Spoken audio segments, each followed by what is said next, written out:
Yep, all prepped. All right. Let me make sure everything's closed there. Doesn't need to be. All right. In 3, 2, 1.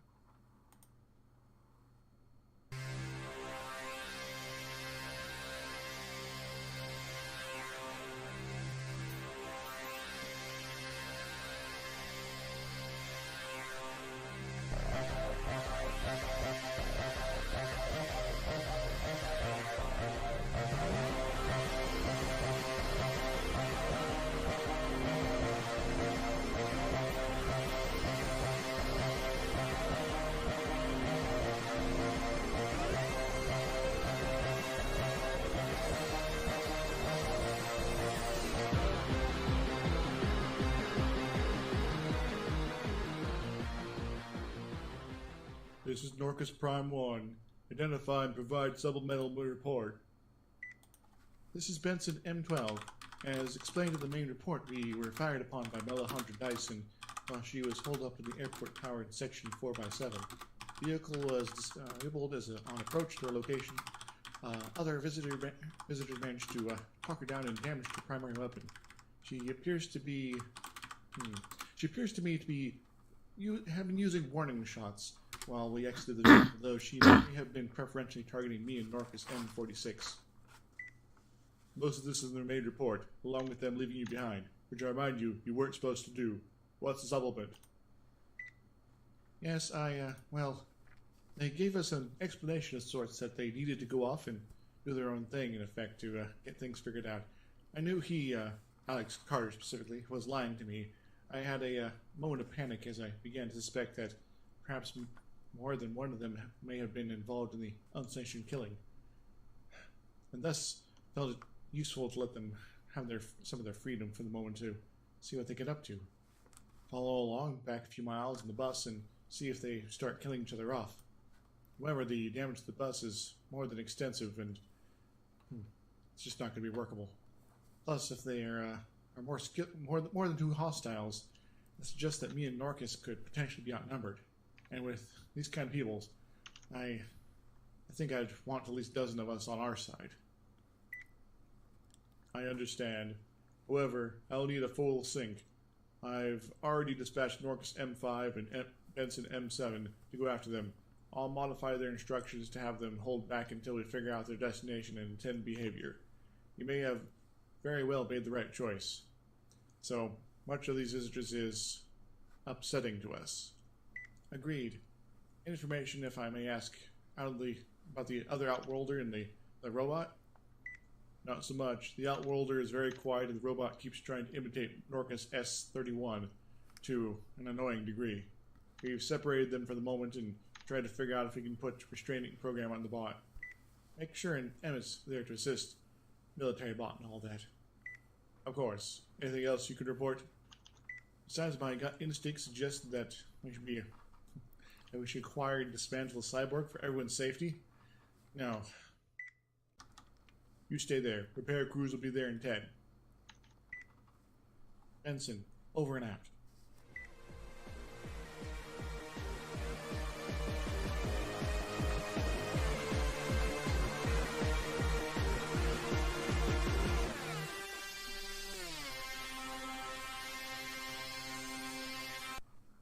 And hello there. This is Izix with another adventure in Stellar Renaissance. Woo! Yay! Woo! Yay! Hey! So how are you guys doing? All good? Excellent. Fine. So I will say that Van Velding is going to be a bit late today. He has some work stuff he has to take care of, but he'll be with us whenever he can. As for the rest of us, we got some craziness here. We got some cool people. Who are you guys? Let's start from the bottom this time. Peter, what's up? I'm PeterTaylorTX, YouTube and Twitch. I am playing Mal, a hacker/decker character who is inquisitive about anything tech, especially if it can get him into some kind of trouble. Currently stood inside a small spaceship, hoping to make a new friend with an AI. Yes, it's important to make friends. Especially with AIs. They will take over the world eventually. Get pun. Hello, I am Gepwin. You may know me from YouTube or not at all, probably. I am playing Simon, who is a gentleman adventurer who is just too old for this. It doesn't know anything about all this technology, so I'm going to continue shooting it until it stops bothering me. But don't worry, Gepwood. I got some fun stuff planned for Simon here. Hopefully before too long, but yeah, we'll see how far we can get today. Right, And I am Melek, or Yogoloth, or whatever. I'm sure you can find me around if you care, but I am playing Alex Carter, who is a sort of ex-military gone private investigator, who's on a big case. It's a bit hush-hush, and it keeps on following him around, and he doesn't like it. He's got a little bit of film noir, but I'm not very good at role-playing that, but you know, he's still a decent guy who shoots people. And Van Vilding, who is not here presently, is playing Kash Sayo, who is a police officer who is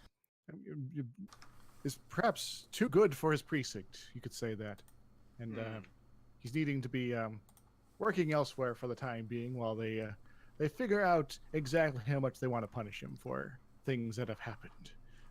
Anyway. So you guys are presently in a situation where there's some of you guys exploring this little spaceship that's crashed. There was a big robot fight last time. You got your NPCs, the archaeologist and the cyborg lady here. But that's not where we're going to start today. First off, we're going to be hitting up something that was sort of brought up, that is a possibility. So we'll start with perhaps Simon here. So. As you guys were, like the day before all this stuff, the robots was happening, you guys are traveling and hiking a great distance.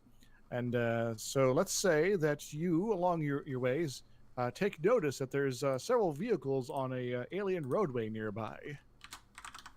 What do you do? All right, it's time for passive archaeology. Yes. Yeah. So, give me a roll on that. Ooh, I think that passes. I forgot to bring up my character sheet. Just a second.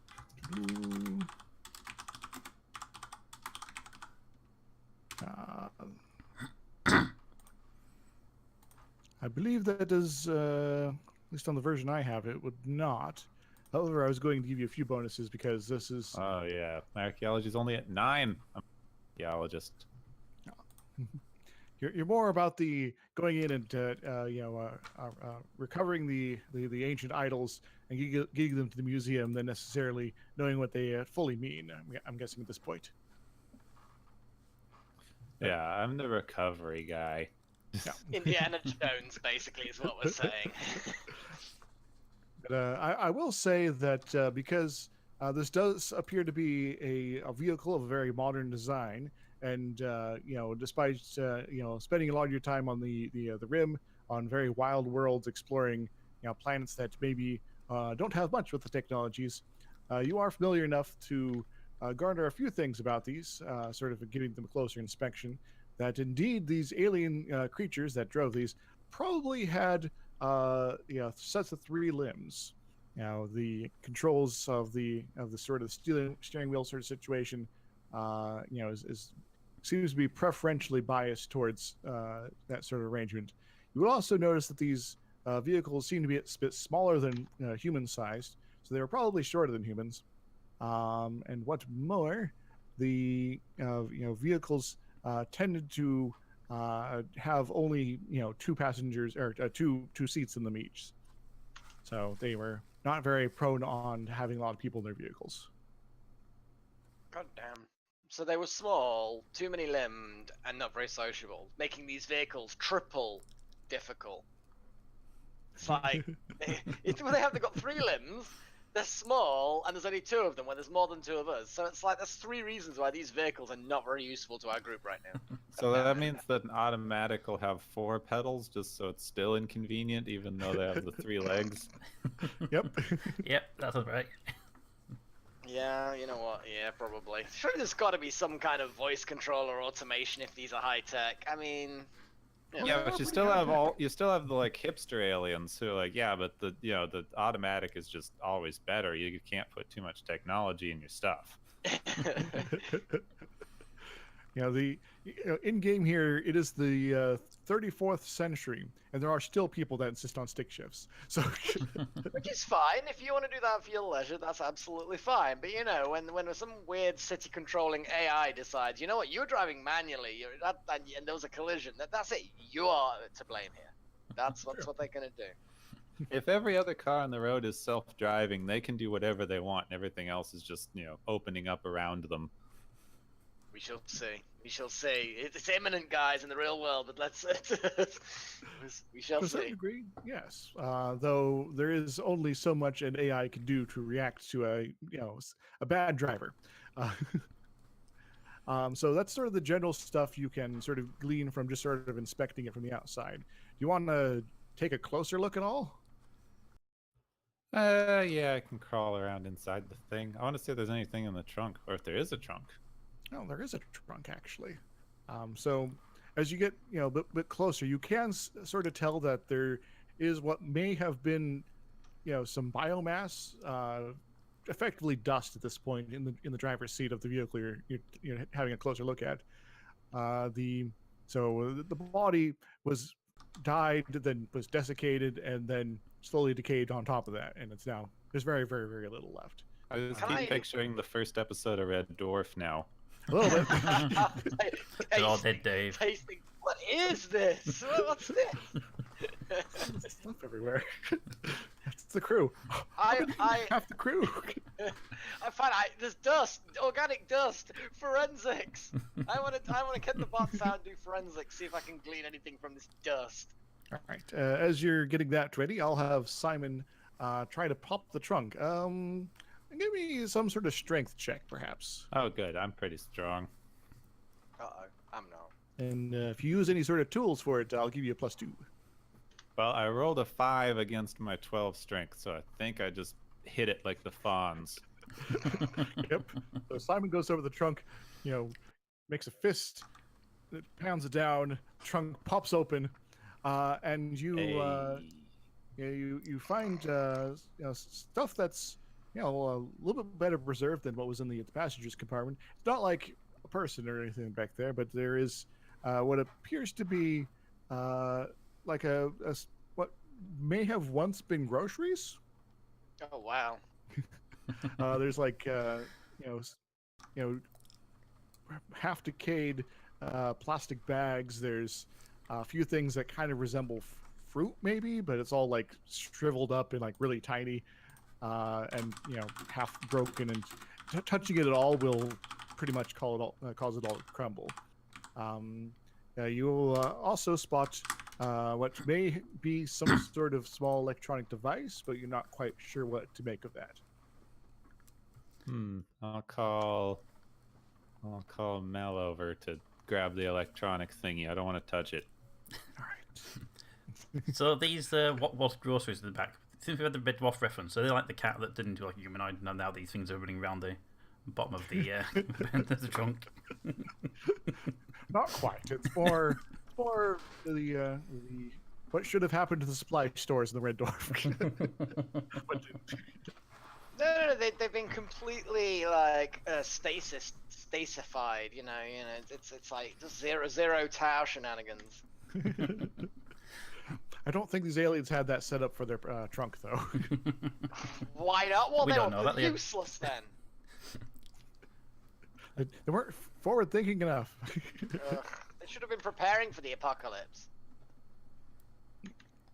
So, All right. So there's a electronic something or other in this vehicle for me to pay attention to. Yes. So, are you going to reach in there and grab it, or are you I'm going to look at it first and see how gooey it currently is. It's none of this is gooey. This has all basically been freeze dried. Okay, Long past goo at this point. Might have been gooey at some point, but as far as this electronic device, it looks fairly small bricks sized, not like a bit bigger like a smartphone of the modern era, but it does seem to have a screen on the side that you can see, so it's not necessarily the sort of same, Okay.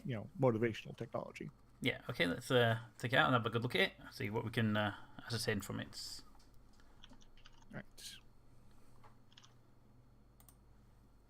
So give me a relevant skill roll if you got one.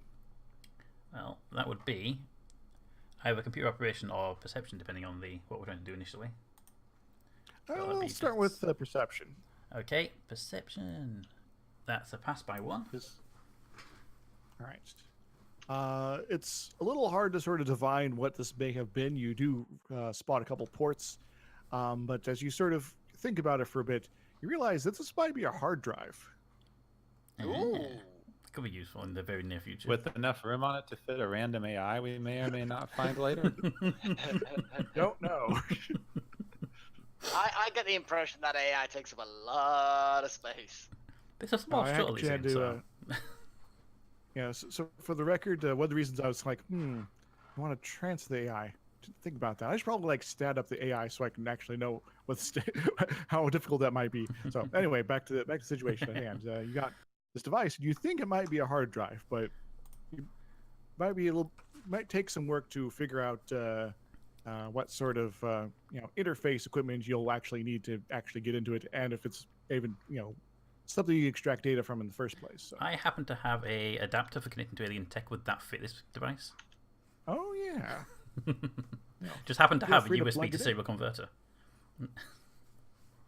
So give me plug that in and give me a computer operations roll. Meanwhile, Gepwin, as you were sort of inspecting this grocery situation, give me another archaeology roll. That's a pass, All by the right. way. All right. Peter, you Hey, I discovered. passed something. Hooray! Good. That is a damn good roll. So I got stuff to talk about then. So Peter, you plug yourself in. Gepwin, you sort of mull over this grocery situation, and you start to come to the conclusion that these aliens were probably vegetarians. That this one in particular seemed to have certain preferences for what kind of foods they have, or at least they did in this particular case. And what's more, you think that they, given that there's a lack of anything close to resembling a receipt, they probably didn't use money transactions that would require such.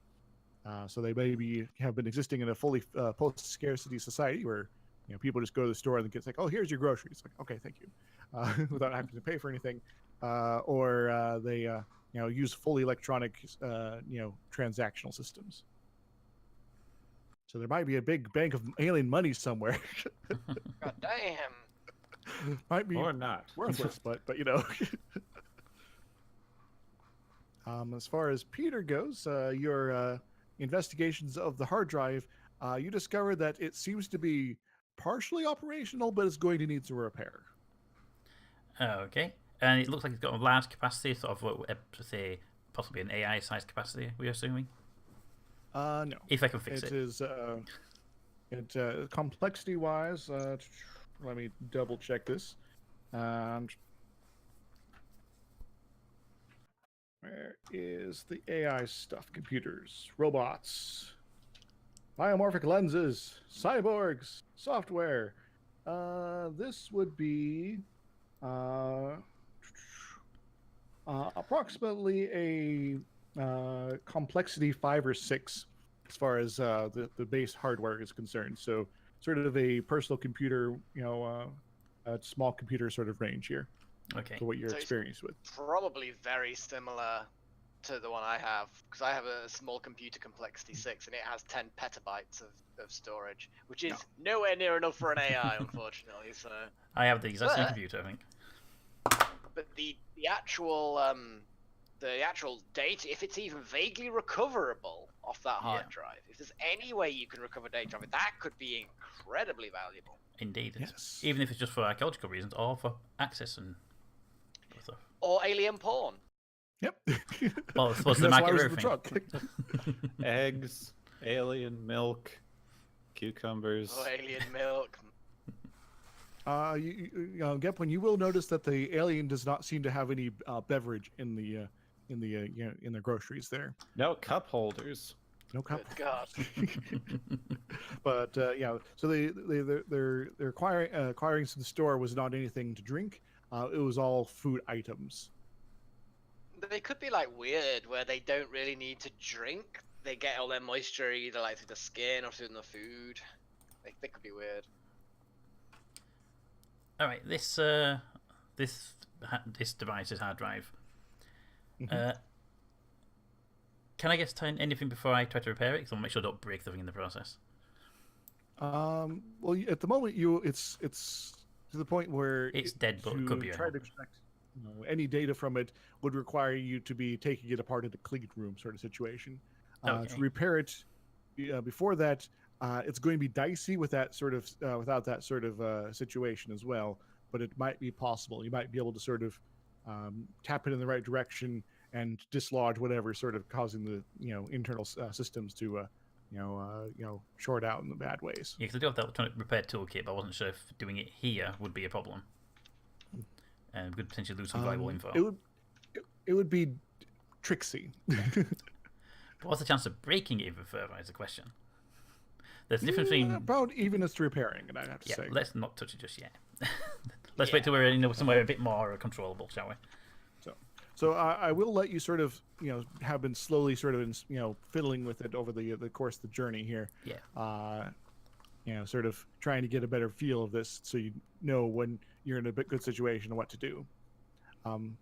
So is there anything else you guys want to fiddle around with this vehicle here? Looks like Alex knows everything about the alien's biology. Well, I mean, it's only passed by 3 on some dust. I'm very aware that this is probably not going to recover much. And technically, it's not a biological forensic; it is criminal forensics. So as far as the kind of information is going to get out, DNA, I'm not sure has survived, but it might have. I might get that. I don't know. They were shot right before the apocalypse, and now we need to find the murderer. Oh my god! Dun dun dun! Crimes everywhere. I've got too many fucking crimes. Okay. What am I, some sort of detective? Oh shit. Yep. So I will say that from your forensics investigations, that you suspect that the exact cause of death is pretty much impossible to determine, but you can gain some general ideas about their biology. Picking up bits of genetic code, that sort of thing. Cool. And so you would be able to conceivably identify life forms of a similar type in nature. Say, like, if say you ran into another body somewhere, it's like, is this one of these aliens? And you do your thing, you could potentially figure it's like, oh yes, or no, this is something completely different evolutionary branch entirely. So yeah, I can. Is it to the case where I could identify this species, or I could identify things that have this kind of DNA? So, for example, if I was find 4 piles of matter, I could be like, this is 3 aliens and their pet dog, or this is 3 aliens from this planet. 3 aliens and their pet dog, unless that pet dog happens to be a close genetic relative. Okay. So it could be 3 aliens, but I wouldn't be able to tell if it's their pet primate fucking monkey thing type. Yes. That's very, very clear. Okay, I accept that. That's cool. Thank you. By the way, Gepwin, Eli does give you a little bit more info as well about the aliens. He seems to be interested in their glove box. He notices they don't have it in insurance cards, but they do seem to have some sort of guidebook that doesn't seem to be something you could pick up without destroying it. Guidebook, perhaps auto manual, that sort of thing. So they still used paper. Yeah. Alternatively, it was some sort of artificial plastic or something. Paper would have probably degraded as well by now. Yeah. Anyway, so that's going to be probably most what you pick up from this sort of investigation here. And I'll say this is also the most interesting sort of encounter like this that you did if you run into other vehicles you wish to investigate. They were less interesting, and so I'll just sort of gloss over the details in that case. Okay. Okay. All right. So, want to jump back to the present and the this crashed ship and the robots and your poor mule is sitting out in the middle of the field, not knowing what to do. All right. So where do we leave off? Cash was sort of watching those robots approach. The Eli and Melisandre, I think, were outside discussing while Peter was experimenting with some stuff, correct? Yeah, I was trying to convince the AI to let me have access to its systems, and it decided no. Yeah, it didn't seem too interested in that. And Alex, you were outside doing something? I wasn't outside. I just hadn't moved my counter into the ship because I didn't really know. Okay. I think I think I might have popped my head out and be like, "Ah, shit, there's a load of robots on the way." I might have done that, but generally speaking, I'm gonna see if I can get this bird in the air. Right. That's my next priority, and I'm gonna summon forth my little floaty thing, which floats inside. Because I'm gonna check the systems and see if I can get it in the air. And Simon, what you up to? I was just in the ship watching the blinky lights. Cool. They are cool blinky lights. Now, you're perhaps slightly disappointed that this is only a human ship. Yes. It's like, oh, it's not cool alien stuff like from beyond. What was the AI's name? Hera. Yeah, like the god. Yes. Yes. Well, I don't want to ask the thing no one has thought to ask. I'm just going to ask Hera if she has control of the ship and if it can fly. Damn it! What did I think of that? Hera says, checking.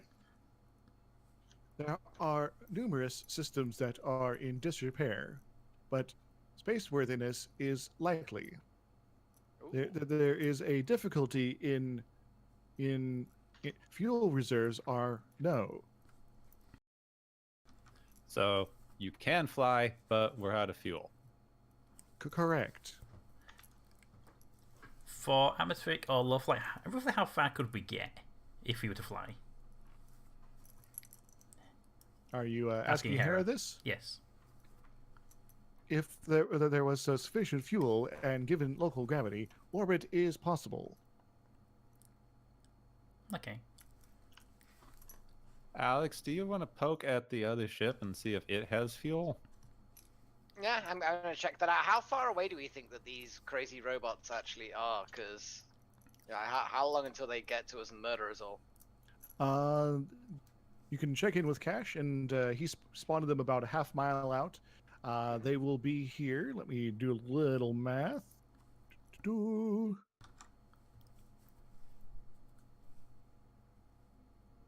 What's the conversion for miles into meters here?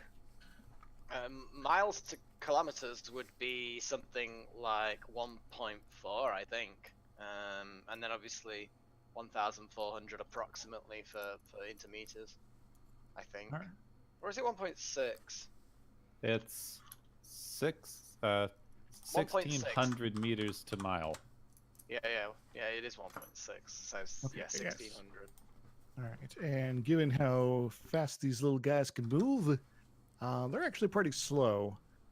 So it looks like you got that much time. So you have about 5 minutes before they get into the range of the map here. And that is the complete map, since I've now expanded it, and I have a fog 4 down to hide them because I didn't want to have to copy them over last minute. Anyway, Fair enough. so not close as they are on the map I have presently, but they're going to be, and I'll reveal it when that time comes. That's fair enough. So you got 5 minutes to figure this out, or alternatively, try to figure out some way to deal with these robots. Okay. I mean, okay, what I will do is I will get out of the ship. I will have a little scan around the local area to see if I can see any fuel tanks. Before I actually go and have a look at that, I'm just gonna ask the AI what fuel she uses. There is 2 types of fuel that are possible that would be able to achieve orbit. There is and AI starts reading out a long, complicated, chemical formula. Alternatively, superhadrons of type 4A.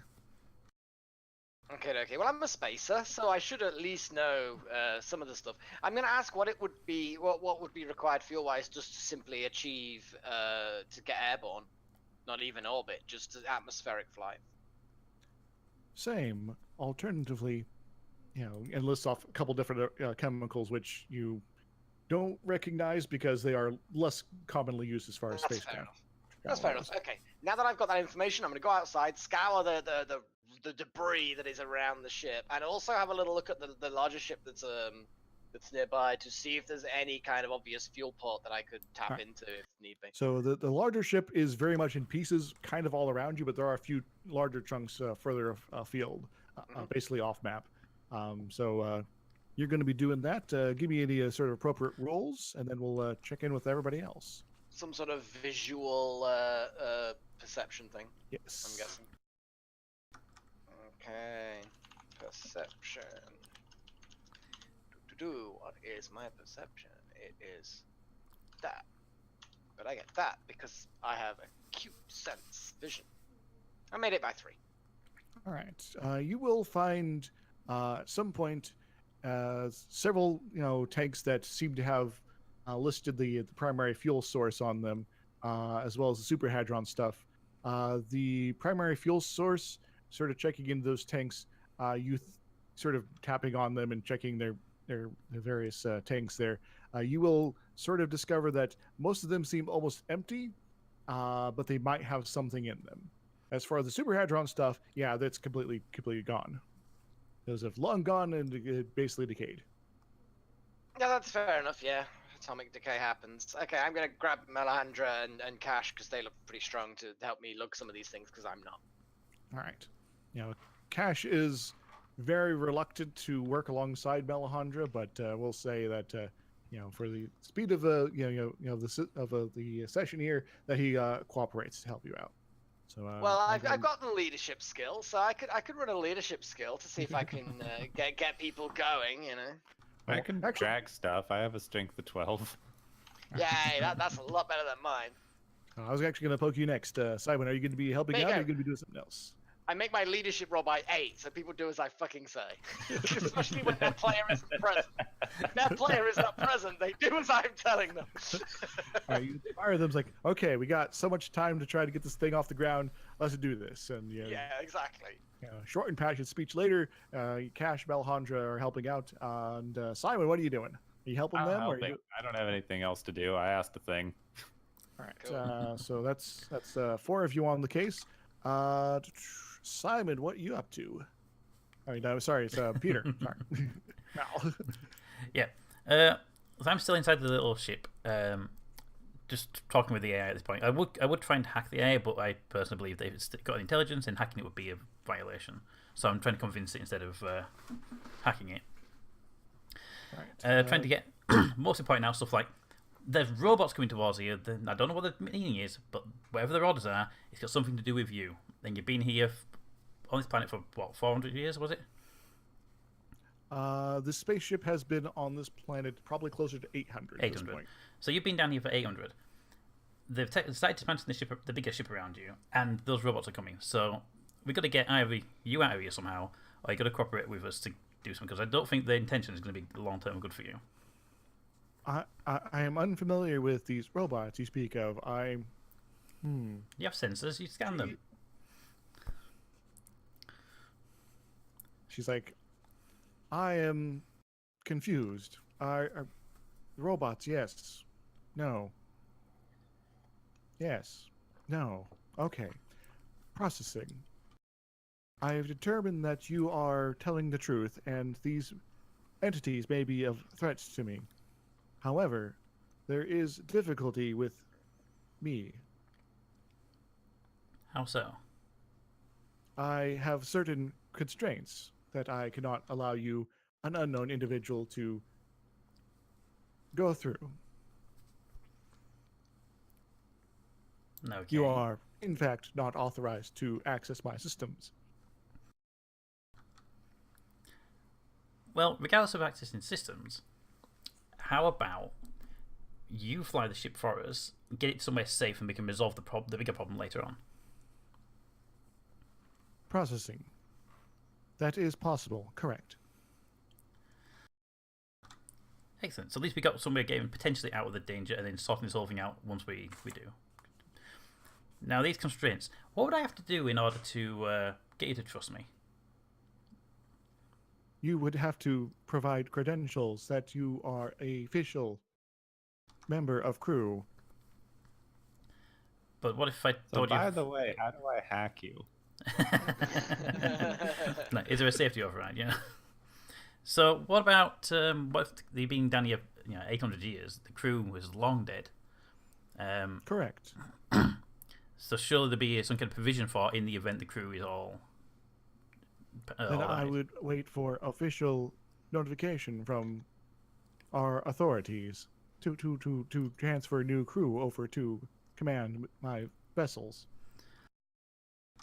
Damn logical AIs.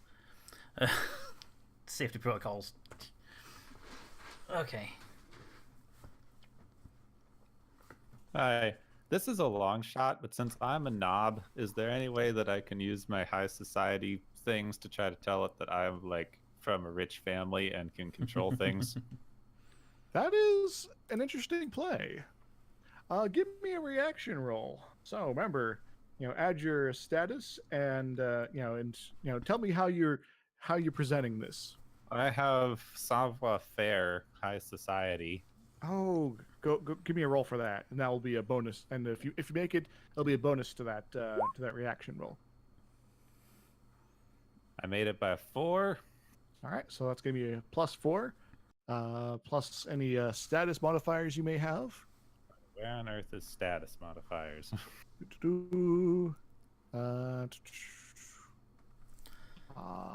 Attack, flashbacks. Could have sworn you had a high status somewhere. Yeah, Oh, me charisma too. might work.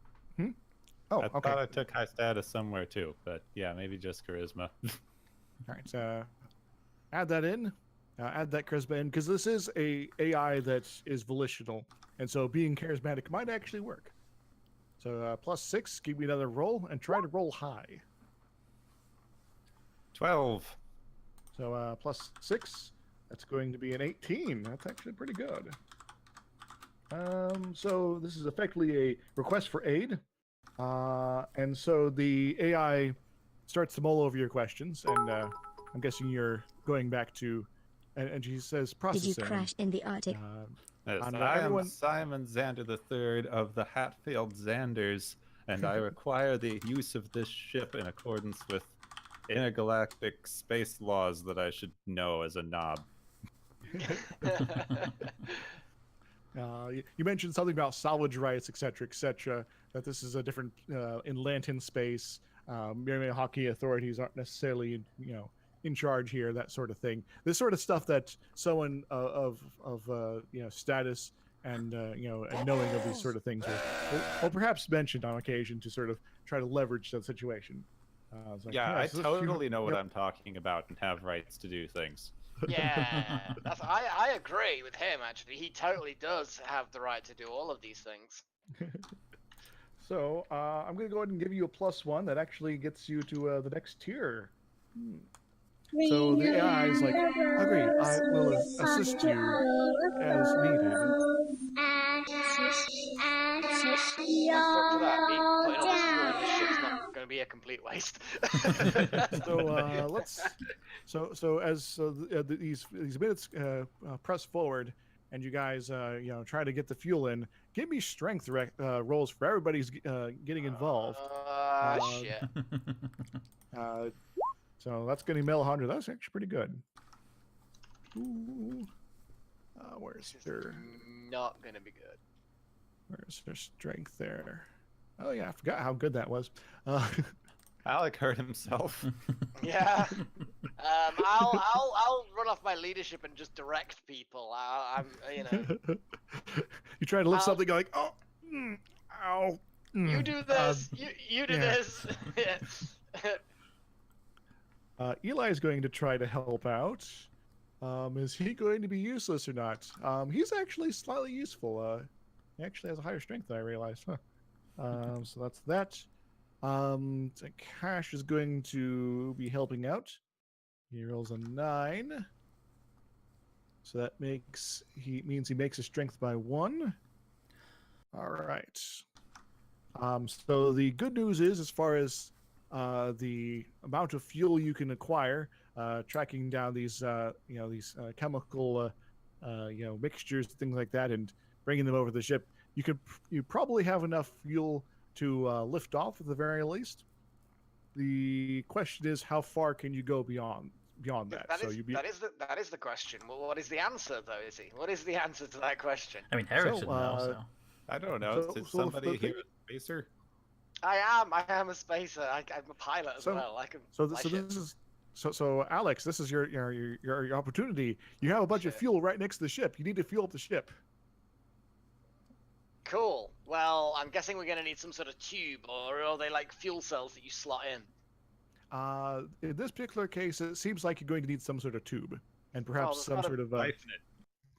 Surely the ship itself has some kind of removable tube right near the port to the fuel tank or whatever. So in this case, roll me space for you to know if that's the thing, or you're going to need some help on this. Okay, I can do space. Space, I'm pretty good. It's an intellect roll thing, so I'm good with that. I'm good with that. Now this is a spaceship that you're not super familiar with. It's a very old design, and you know, for all you know, it's a stick shift. God, it better not be. There you go. I've made it by 5. All right, you were able to locate the correct fuel port for this particular type of fuel, and it does have a device you can pull out, attach to tanks, and start extracting fuel.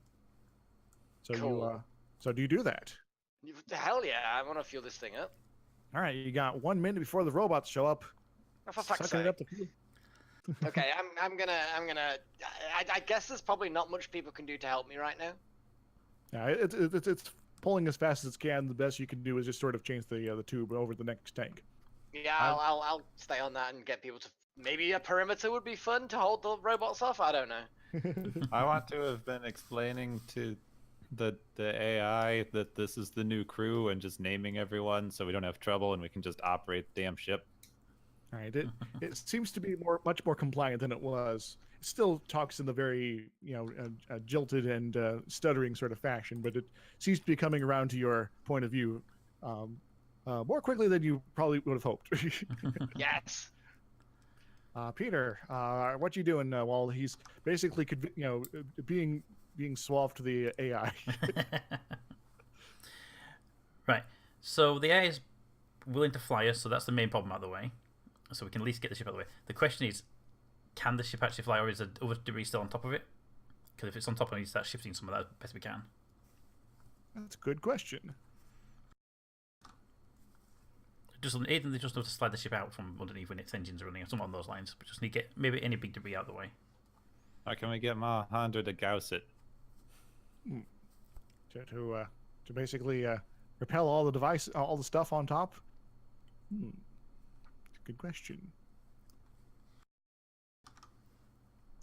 So you're gonna poke Melandra for assistance on clearing the debris, eh? Yeah. Okay, so she might have specific ideas on that. Let me give her a roll. She's like, well, I'm gonna pick things up and throw it off. So she's gonna go and start working on that. So how long we got till robots? A minute. 30 seconds before they appear on the map. And then we'll enter combat time. Eli's gonna go inside because he's scared. Here's a question for you. Is this kind of fuel that we're loading onto the ship the sort of fuel that would like explode if a tank got hit by weapons fire? You are going to say probably yes. Oh fuck. So me swapping the tubes and firing at them is probably not a good idea.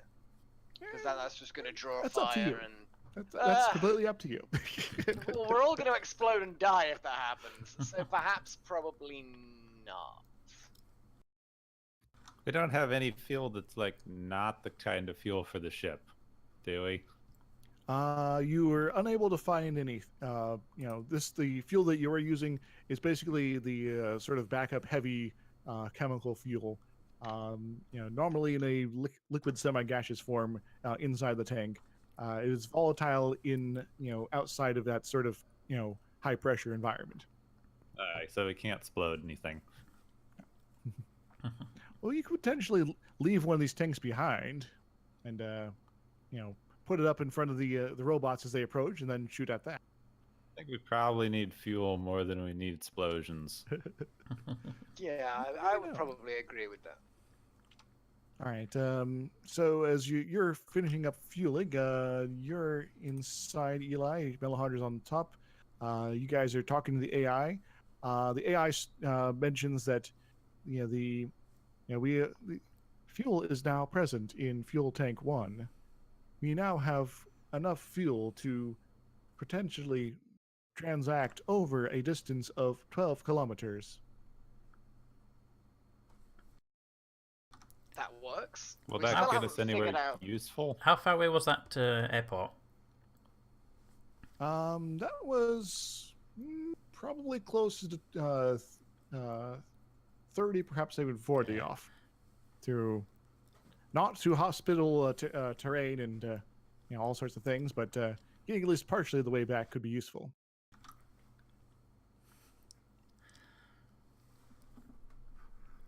Right, so there's nothing else in this area because we were sent out in the middle of nowhere. So we can either head towards the airport and try and get part of the way there, or we can find somewhere else to go. Does the ship have scanners? The ship does have some scanning equipment. You can ask the AI to try to do some scanning. If so, do so. This is the role they're doing. Does the ship have any defensive systems, by the way? Ask that as well. All right, scanners first. Operation. Since you're already being suave with the AI. Right. The AI says, I now have a good map of the general area in my data bank. And as far as defensive capabilities, Hera will explain that she has no weapons and her limited force shield technology is not viable in the current situation. Okay. Due to atmospheric interference. Also, she has no fuel for it. I knew with it being a shuttle that wouldn't have weapons, but I was hoping for some kind of defensive, protect itself. Yeah, unfortunately, no force shields right now. So,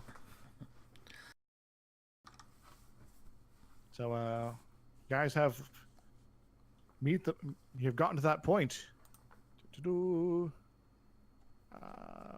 Reveal all the things. Actually, maybe I should just turn off the fog at this point. Fog 4, disable. Oh, that's gone. So in the far end of the map, you can now see robots that have shown up. They're much smaller than the one you guys ran into initially when you showed up here. They are similar design to the one you ran into. Bottom right of the map, yeah. Yeah. Yes. And they do appear to have some sort of weaponry, and they are kind of similar to the ones you guys ran into back at the base with the clones, and did all your sort of investigations there. They are perhaps a little bit better put together, though. So smaller Cash definitely means they're pensions. more combat oriented rather than the resource oriented. So they're probably coming from the distress call from the other one we took out. Potentially. So, now Alex, you realize you probably have, one more tank to, get fuel from, but you could potentially lift off at this point. The rest of you guys, I'm guessing you are either inside or helping Melohandra clear off the top. Yeah, I'm helping is there with anybody the doing debris. Since it was my idea, I might as well help out a little bit. All right, so I guess the question is, how close are you going to let the robots come? I need to see if I'm doing something. I need to roll a perception here. Okay, do it. And I probably did not see anything useful. What were you looking for in particular, by the way? I wanted to see if there was anything I could use that could set up a like booby trap with something to like log roll at them or fall on them or similar. Well, there is a lot of debris and things like that in the general area. And what was your skill? It was improvised traps, correct? Yeah. And I'm going to say that you might be able to, if you act very quickly, set up a situation that if they say were to try to pass between this rock and this location, you could have basically a pile of debris from some of this stuff potentially fall on them. You'll have to act very quickly. All right, I will do that then. All right, we are now sort of in combat time, kind of, though no one's started firing yet. We probably should have asked Cash to come back at some point too. Yeah, I'm going to say that he's coming back to the ship and is ready to take off when you are.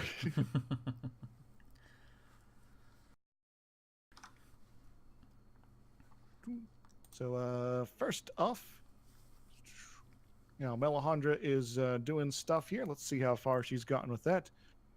Most of the debris is now off the top of the ship. I'm just not going to do that right now as far as the visuals go. And then up next is Simon. So you're up. Make a run for it. Do the thing. Let's see. How far can we get? I moved my character. It'll take me like a turn and a half to get there, or maybe one if I like all out. I can't remember how much that ups my movement. All right. Let's say if you're just going, all out right now, you're in a very stressful situation that you can get to exactly where you are right now. Okay. But you can't do anything else this turn. All right. Next up, Cash. He is going to be at the entrance. His weapon is trained on the robots. If they start firing, he's going to be prepared to fire back at them.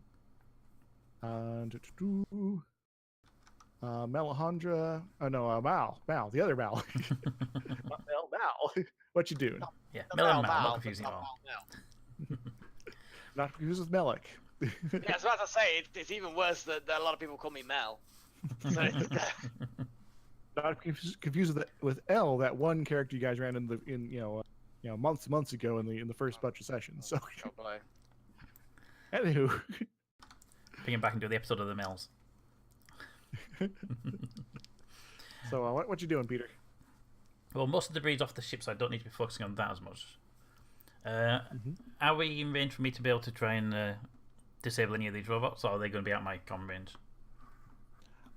You can give me a computer hacking roll. That's a pass by mile. that's a hacking really good was roll. Yeah, my hacking was at 11. So Hey, Van. Hello. Hello. So short update, Van. If you're ready, let me know. But otherwise, I'll resolve this roll real quick. So that's your hacking roll. The robots, you can do one at a time. So the first robot is going to try to resist this, and it actually fails. You're able to hack in, and you now have access to the nearest of the group. So we'll say that one. What you doing, Peter, with that power? Fight. Yeah, that is the thing. I just wanted to get it to turn and fire on one of its nearest ally. All right. So you're going to give it a new instruction, a new prerogative. Indeed. All right. And that'll be operation, I'm guessing. Or yeah, probably. Yeah, give me a computer operations roll. You're all sort of doing this in the mind. You're able to do things fairly quickly when you're hacking. Yeah. Thinking You're not about gonna it. be able to do everything, but There we go. possible. And pass by 2. All right. So I will say that will on their turn that particular robot, which I'll now put as marked like that, is going to be doing something particular with its friends there. All right. Excuse me. Yes. And it's in that order. So Now, Van, are you in there? Can't hear you presently, so. Yeah, we haven't heard anything I'm from in. you at all. Oh, there we go. Hooray! So just resolve Mal's turn. Sort of a general update. They've managed to locate some old fuel pods, and they're trying to refuel the ship. They convinced the AI to help with the takeoff, and the robots are starting to finally close in. That's sort of the general gist of where things are at right now. All right. No one's tried to kill you yet, and nobody's started opening fire. So, Good to know. yes. The next up is going to be Alex. What you doing? What's the situation with that extra bit of fuel? Because I want to get every drop of fuel in here that I can. All right. It will probably take 5 to 10 turns to get every drop of fuel, depending on how your spacer rolls go. Okay, well I'm gonna spend this turn getting more fuel in there. All right. Give me another roll. Just if space you- there, yeah. Yes, because you're trying to do this very quickly. You're under a stressful situation. That's fine. All that fun stuff. Yeah. I'm okay running spacer rolls. Pass by 6. All right. So for you are now. Let me note this down so I don't forget. You are now 20% done with the remaining fuel. Ooh, nice.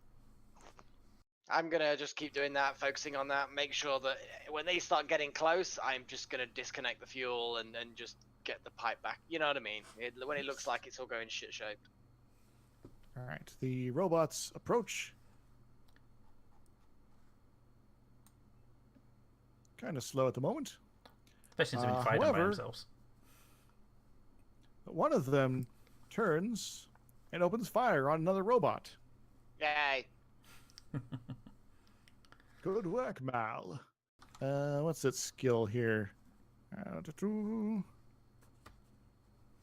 And it will.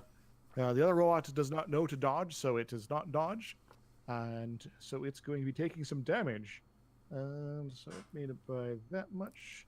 At full rate of fire means 2 shots are going to hit. Looks like. Yes. No, actually 3 of them. So it's going to take a whole bunch of damage. But And this is where we see the amount of damage and go, okay, they don't shoot at us ever.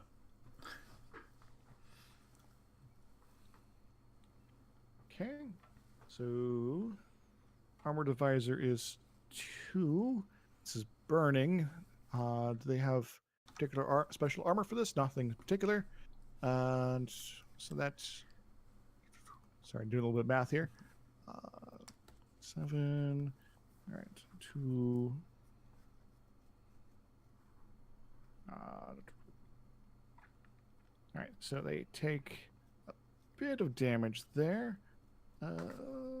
Where's where's the total hit points here? All right, these are the smaller ones. So this one kind of actually fizzles a bit here. It is now at a whole whopping. I believe if I do everything correctly, -1 hit points. Yay. Hooray! It needs to make a health roll to remain solid, and it rolled fantastically. So it's still chugging along, guys. But it is going. It's unhappy. But if someone throws a pebble at it, it'll fall apart. At -1 H point. But Mal, you will pick up that the systems are now for the robot you're in presently read as alert combat situation, and they're sort of the hacking equivalent of red lights flashing everywhere, sort of like a new mode has been entered. Okay, excellent. That changed anything at all about the programming, or is it just the same?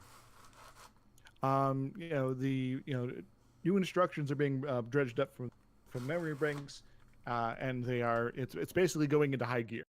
Yeah. And it's not out of the possibility that the other robots are probably entering a similar mode. It would make sense. They're just being shot at, so. Yes. One of them's just suffered a bunch of wounds, so All right, so that's the robots. Melisandre is going to try to finish pulling off the last bit of material from the top. She is successful. So she is going to finish that and going to hop down and ask Alex if he needs any help with that. I'm assuming that I don't need any help. Nope. No, I'll just tell her to keep an eye on the robots and take them out as best she can if they get too close or if they come into range. Remind me, guys, did you let Melisandre keep, maintain her weapon? I think the answer was yes, but I want to double check. We did. I don't think we did anything with the weapons except shoot the one. Yeah, I destroyed the one, but then the rest of it we let her have it back. Yeah, she still has her backpack and laser pistol on her side. She pulls it out and readies it at the robots. I am going to keep an eye on her though, because at the end of the day, I still have a suspicion that her systems have been compromised. So, yeah. She's at least pointing in the general correct direction, unless she's intending to shoot Simon. Well, that's that would be unfortunate. All right. Next up in the order is Simon. In fact, so Hi.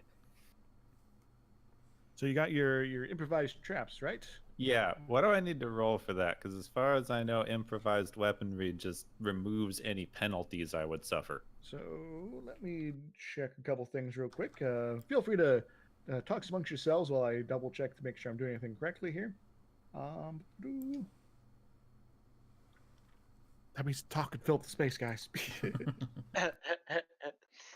Well, hell, to be honest, what have I got to talk about? I could just talk about the fact that I don't have anything to talk about while filling up the fuel, because that obviously would be, not at all annoying that I'm filling the air with pointless noise. You're not Just because I've been asked filling the fuel, like thinking to yourself, who could this murderer be? The fuel has given me inspiration because it kind of looks like blood, and there's all that blood everywhere. So this ship is going to be space worthy here in a minute. Maybe. Maybe we're not planning on taking it into space. It's going to be low down on the ground. We're only going to travel a short distance. I don't think going into space is a good idea. I mean, I'd be all right. Yeah, I mean, we're about 10 kilometers worth of fuel. I don't think going up 10 kilometers is a good idea. No, I don't think going into space is a good idea. Are we going somewhere, or are we just getting away from these guys? Mostly away from these killer robot things. We haven't actually picked a destination yet. And nothing that we know of is in range. We know these guys are bad. I mean, it's a safe assumption. I know. I'm just. All the other ones were, so yeah. Fair enough. I mean, these ones have been attacking the colony quite a bit. I will say, Simon, give me an intelligence roll, and see how things go. Not feeling smart today. All right, you do fail that by 3. However, I will say you think you got something sort of set up, but I'm going to have to ask you to do a dex roll as you. That's not good. Nope. As you get it sort of in a situation where the materials will fall down at just the right moment. I think I only failed it by 1. Uh-oh. So I'm going to have you take a little bit of damage here, potentially.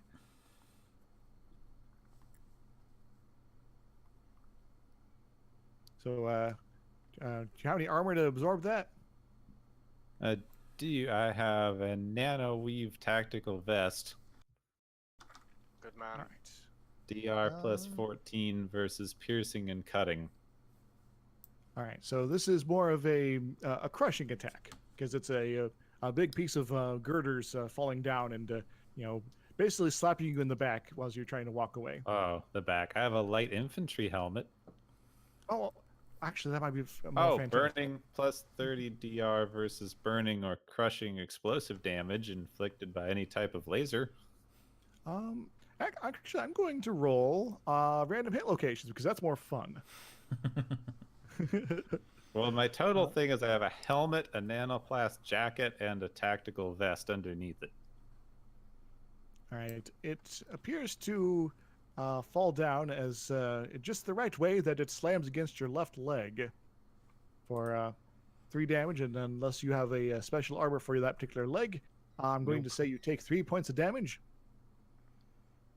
And since your total hit points is 12, correct? Yep. That is not enough to cripple your leg at all. So you are like going, ow! But you are still standing and you don't have a crippled leg. So that's good. All right, so I failed and got a bad bruise. Yes. But I will say that some of your, quickly improvised trap, is still workable. It's just a question of how effective it's going to be versus the robots. Oh, well, it's only supposed to slow them down a turn or two anyway. Yes. All right. So next up is Cash. So where I left you, you were sort of poking your head out of the spaceship with your weapon trained on the approaching robots. What's your plan right now? I mean, that tracks. I can't help get this ship in the air, so I might as well cover the robots. All right. You also just noticed that one of them shot at a different robot. So that's weird. I don't think Peter actually mentioned what he was doing. I think there might have been me just going, yes, when I did it, Other than that, And probably in not. Here's Simon yell, son of a... I mean, I'll take it. I mean, good for us, right? So are you going to continue the action or going to take something else? No, I'm just going to keep my gun on those guys. Maybe check the perimeter every so often to see if someone's coming closer to us from another direction. Give me a perception roll.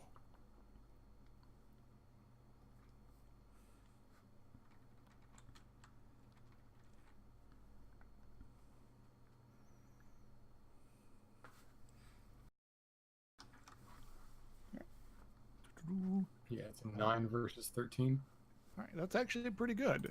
I'm going to say that off on a distant hill, you think you see something similar to the bus that you guys came in on with the clones that got shot up by Melandra. It seems to be just slowly peeking over the ridge line, coming into view at this point. Oh no, is that why our intro video was more relevant than normal? Potentially. I'll point it out to the rest of the crew. Hey, there's a vehicle over there. Yeah, I mean, if this doesn't work, we can try to break for that. I don't know. So, moving on. Alex, give me another spacer roll. If you roll well, you get another 20%. Otherwise, 10%. Or if you crit fail, well, we'll see what happens. Yeah, I mean, I'll do my best. Pass by 2. All right, you're now up to 40% of the remaining fuel. Yes. The AI reports that the range of the spaceship is now up to 25 kilometers. All right, not far to go before we can get back to this alien airport. Well, one more Hopefully it's turn still and we there. can make the airport, yeah. And it's now time for the robots. So everybody loves robots. We all love robots, absolutely. Robots Apart from are the fact that they're amazing. trying to kill us. Not trying to kill us, just misunderstood. Well, they misunderstand that we don't want to be killed. They think they're just putting us to off mode for a while. Stand by. All right, so It's a reboot. 1, 2, 3, 4, 5. 1, 2, 3, 4, 5. 3, 4, 5. I like how they maintain full speed when one of them's like, bits falling off of it and everything. It's fine. There's a big hole in it. It's not necessarily falling apart. It's minus 1 HP.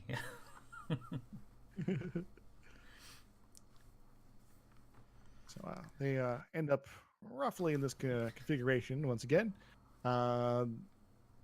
This one is not firing. This one is going to attempt to fire again. And this time, I think it misses. But it's also enjoying some of that sort of business. Yeah, it misses. Which one misses? The one that's under their control, under my control? The one under your control. Oh, okay. So they do seem to be speeding up in your general direction, guys. So when it misses, I'm just going to go, damn it, quick hits out of ban. Damn it. I'm going to actually zoom my map out here so I can see better. exactly how far away these guys are at this point. All right, so they're out that location. So they're a few turns from where you're going to be very much within their easy to shoot range, and for you to be the same for them. So that's where we're at right now. So Melisandre is, going to. She has to decide something. She has decided that this is perhaps a good thing that these robots are shooting at each other. Maybe they've taken to trying to kill each other. Huh. She'll hold her action. Simon, what you doing? I want to do two things. Well, one's an action and one's a thinking about. So I'm just going to all out back to the cover where everyone else is. Okay.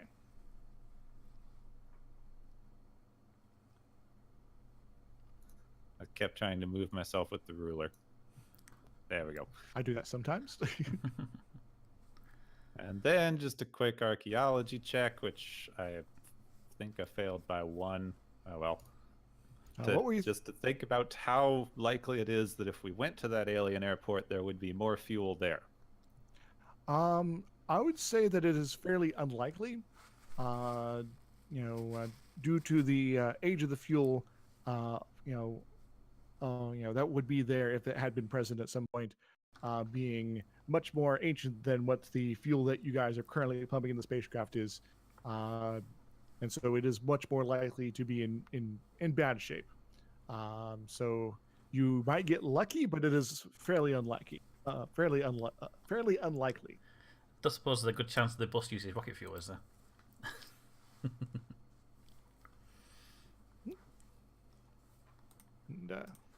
And, I think that's about all info you get out of that. Aye. That's it. We're going to have to at some point figure out what Melisandre's plan was. She was supposed to take this thing. What you sort of heard so far was that she was supposed to investigate and, if possible, get it, acquire it. But, what they may have, other than the initial scouting, the general plan is maybe still up in the air on that latter bit. But you guys got a plan of some sort now. So you're thinking about that. Next up is Cash. Any new actions? They seem to be speeding up in your general direction. I'll just wait, and if they become aggressive, if they start shooting, then I'll return fire. If one of the teams starts shooting, I'll join in. All right, they are shooting at each other, but not at you guys. So that's something, at least. Yeah, I'm waiting for them to shoot at us. Need to make sure I got something particular here ready in case it becomes relevant. Sorry, I'm sorting out books here. Yes, the big size and speed and range table. There we go. Anyway, next up, we'll go for Mal. So you're the robot's head there. What you doing? Right, so if I leave the robot alone, it's going to keep firing at the one I targeted earlier. So I don't have to do anything else, right? Or do I have to correct. It has new instructions there, so you can let that persist. So I can just ignore it and it'll keep doing its job, and I can now focus on the one that's not been injured at all. Go for it. Okay, let's try and hack you. And that was a pass by 2, I believe. Let's check that again. Cool. It's a pass by 1 on the hacking. Pass by 1. Thankfully for you, these they're not too able to resist, especially since you got sort of the passcodes here. You got the cheat codes, man. So you're able to, you can get into the second robot's head a little bit via your telecommunications. Feel free to do something. Okay, my chat's asked me to look at something, so I want to ask the question. These robots have I'm assuming they have some kind of auto-destruct sequence in place? Well, they have a long series of instructions they seem to be going through, and some of them you don't understand at all because it's really alien sort of logic to it. But some of the stuff's pretty straightforward, especially since you got the translation program. Okay, the question would be, do they have an auto-destruct? And if I were to trigger it, how much damage would it do to the surrounding robots? given the close proximity to each other? I'm going to say that they do not appear to have anything like Nah, no, fair enough. I was hoping to take them all in a nice big blast. Oh, mark the other two as salvage. That'd be fine, but they're not salvage bots, and we did turn off the salvage bot earlier. Can you turn the salvage bot back on? We can try. I think we're just holding these guys off would probably. Yeah. At this point, I would take the one we're on right now, and I would just have it fire at the one that's almost dead. I'm not controlling. At this stage, it's a matter of taking the one that's not under control out of action, and then we can deal with the other two after we have control of them. So let me get this straight. So you're in the second bot right now. The first one you touched is already going to be firing at one of its compatriots until it figures out not to. What are you doing to this one specifically that you are presently in? I'm going to flag the other two as hostile, but set the one that's almost dead I'm not controlling as priority target. Okay. So you're going to do that. Give me a computer operations. That's a pass by 4. Okay. You gave us a hard counter to your robots, Izix. We have a hacker. What can we Had possibly what throw at you them? did, Load so- of robots. So you seem to insert the instructions in, and it seems to be reacting to it pretty well. So, but we'll see how it behaves in just a moment. Next up is Alex. Yep, Keep it on I'm space. gonna. Yeah, I ain't exactly it. Don't crit fail. I will try not to. I mean, it's probably quite difficult to. And then we all died. Pass by 8. All right, that's pretty fantastic. You are the 60% of the remaining fuel is now acquired. I am happy with this. This pleases me greatly. The AI reports that it could likely get you guys 40 kilometers from this location. Just for reference, how far away is home station? It's pretty close to 40 kilometers. Might also be a good idea to ask the AI to just use its sense to find anywhere we could land in case there is any place else we personally don't know about. But I was originally planning to have it scanned for fuel, but then robots attacked us. Well, robots are kind of busy at the moment, so feel free. Well, you can still ask the AI, if there's fuel reserves that it might be able to make use of.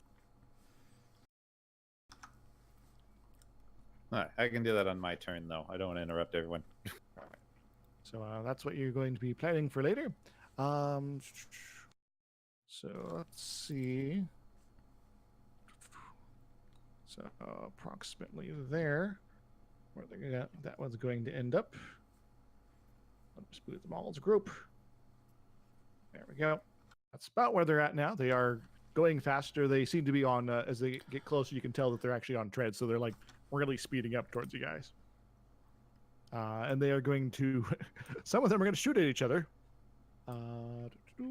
And looks like both of those are going to hit the one that's already been injured. I need to actually zoom in from this here.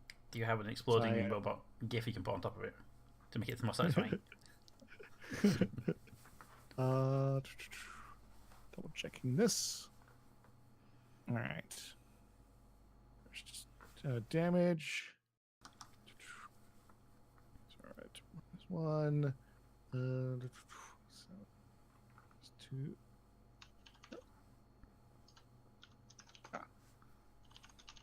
Be nice if I put things in correctly. Go minus that. All right, and the damage for the other one. It's pretty nasty.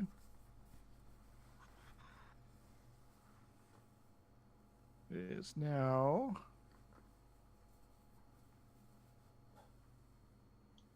at minus 15 hit points.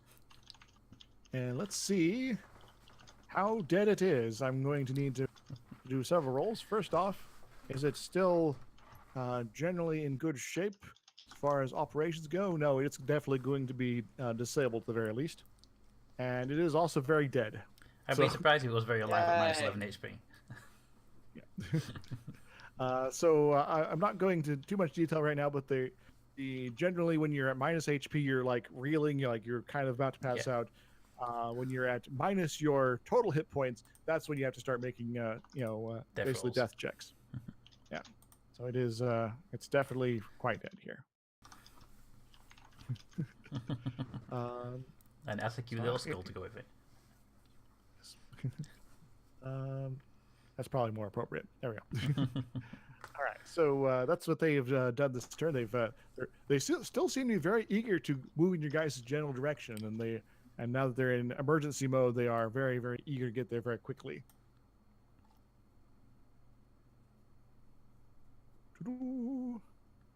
So the next turn or two, they will probably be within very short distance of you guys.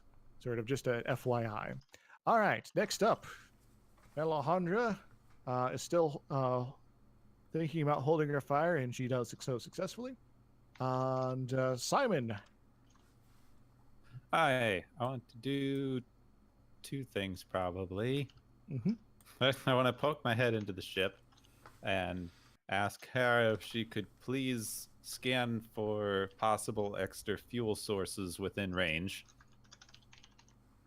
She is going to scan for you because she's AI and she can do cool stuff like that because she's just that kind of fast. She will, say that fuel source is located. Would you like me to navigate towards that direction? Please plan a navigation route for when we take off. It will require at least 57 kilometers worth of transit distance. Presently, we have 45. Give it a turn. Yep. Unless Alex screws up his roll and explodes his tanks for us. Well, I'll try not to make the tanks explode. Also, how much cover do we have in the,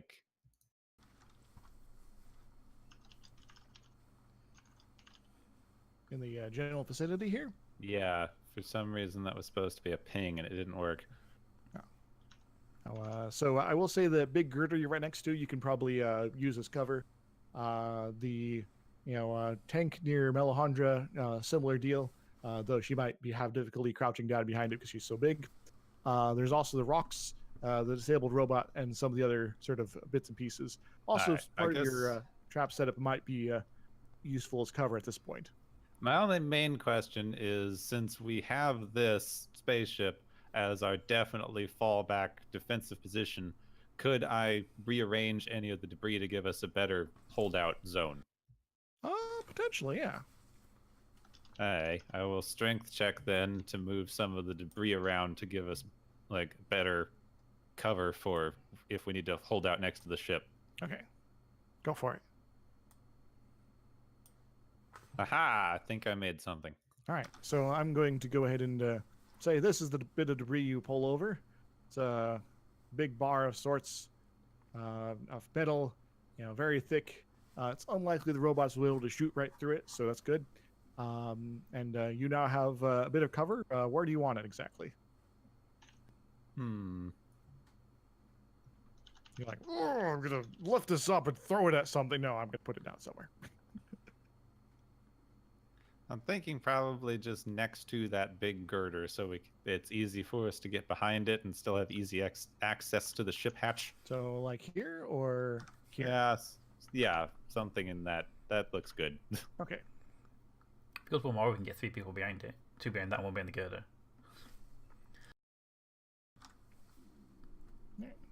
Cool. So Cash, Simon has moved a big piece of metal up to act as some cover.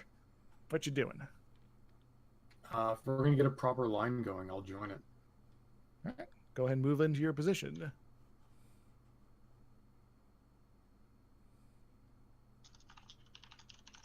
All right. And otherwise, I'm going to assume that everyone who's aiming is... Yeah, I'm going to aim. All right. Cool. It's now Mal. Mal, you've gotten 2 of the to fire at each other a bit, and one of them is clearly disabled, and you're still in the second one. I should probably mark as being at least partially compromised here. Okay, so I'm in the second one at the moment.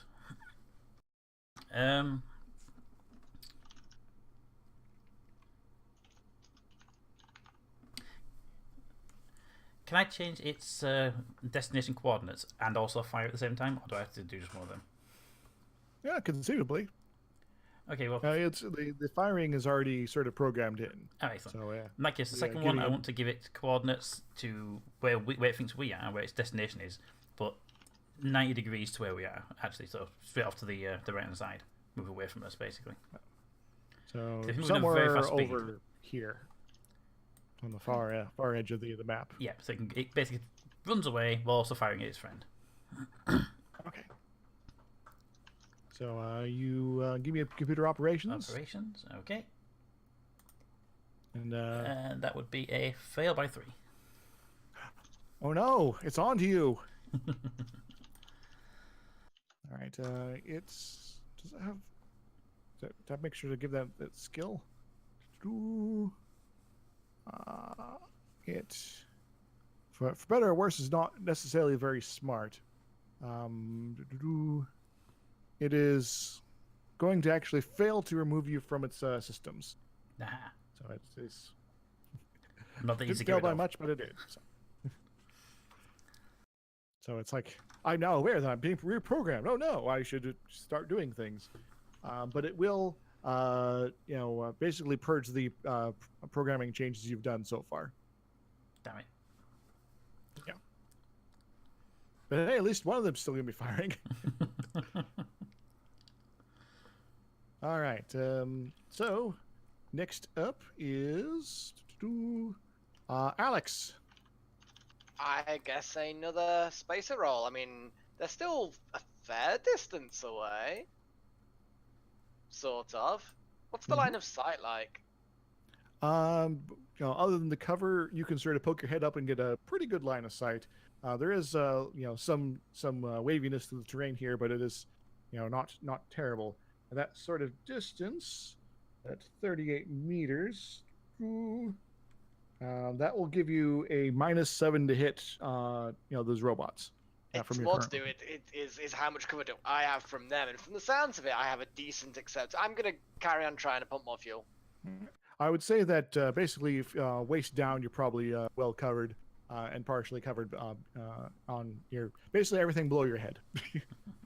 Okay. Well, my head has not got that much armor, so Hopefully, don't go cold shot head and roll really well. Well, I could always just pull up my my trench coat and kind of. Actually, then again, my head's got some armor because of the biosuit that I'm wearing. But yeah, not ideal. Yeah, I'm gonna do another spacer roll. Give me another spacer roll. Ah, just made it. Oof. All right, so I will say that you are now at 80%. Hera reports that operational range is now 70 kilometers. Yeah, I'm so tempted to get that last drop.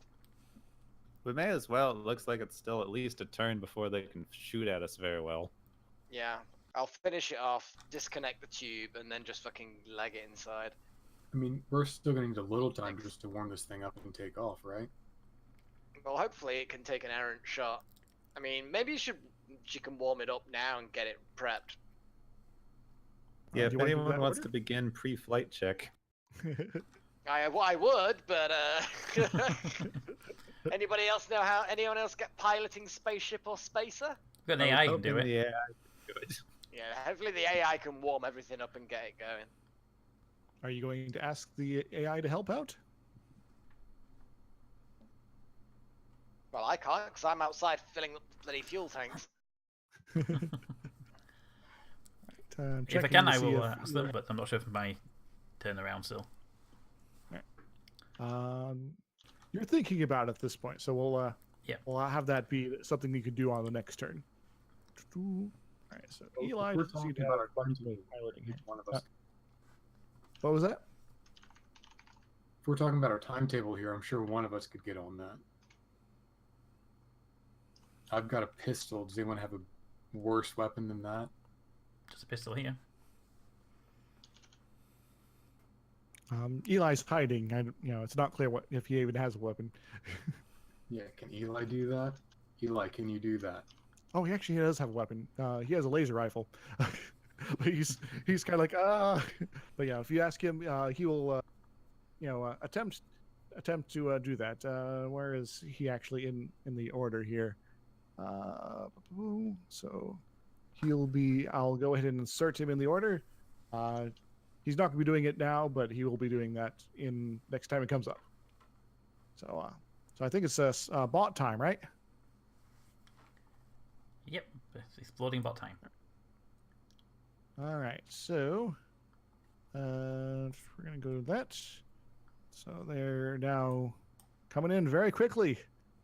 Oh, Get to about that location. Only 2 of them this time. The other one's dead. Well, they're not dragging the film with them.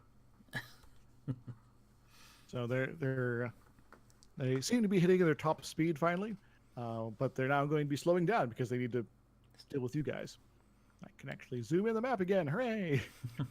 yep, So, same. this one is no longer under your influence, but the one that is going to try to attack, its upper portion turrets over, and is going to try to fire at its compatriot. It's actually going to miss. Damn it. While the other one is identifying potentially what to do. It's being shot at, so there's a I need- hostile robot in front of it. All right. For you guys, it's once again probably good thing that these things aren't super smart.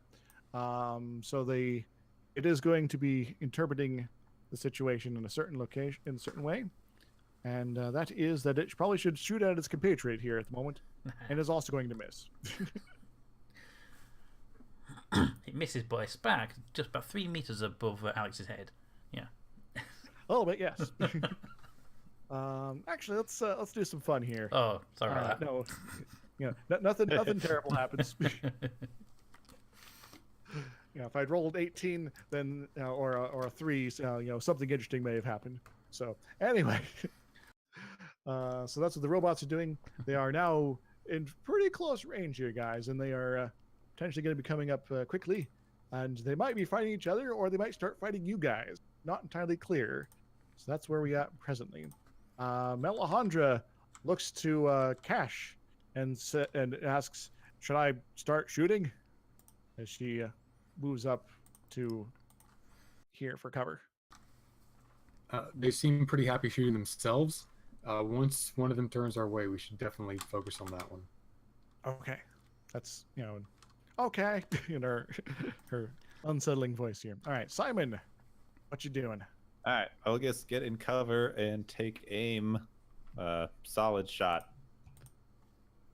Cool. Not going to shoot yet. Yes, I guess I should probably technically roll impulsive, huh? go for it. Except my freaking D20 menu closed. Oh no! I need to change my hotkeys. It interacts with my scroll wheel and tries to control websites. Sounds useful. It's like my computer's haunted. Oh, it's just hotkeys. Dang. All right. Okay, there we go. All right, so you back in Oh, shape? I think I shoot it. All right. So Simon pulls up and pulls out his big, multi-purpose shotgun-like device, big old elephant gun, and he takes aim and pulls the trigger. Roll to hit. That was the wrong die. Yes. Oh, 5. That's pretty good. Oh, it's a G20. Yeah. Okay, that hits. That hits all the things. All right. Yeah, Which one were that's you? a good roll. Which one are you firing at, by the way? Since Simon has no idea why they're shooting at each other, I guess just the closest one. All right. So that's 11 meters. With its back weak arm in front of it. So your skill is what specifically? That's my innate attack. Mm-hmm. That's a large pierce. All right, so your skill is 12. The distance penalty is going to be 4, so that's still going to be hitting. Anything else I should be thinking about here? They are not in cover, but you are, so that doesn't affect that. Their size is normal, so that is going to be hitting roll. 3D.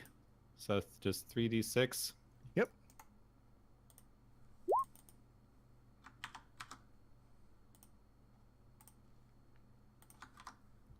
Eight.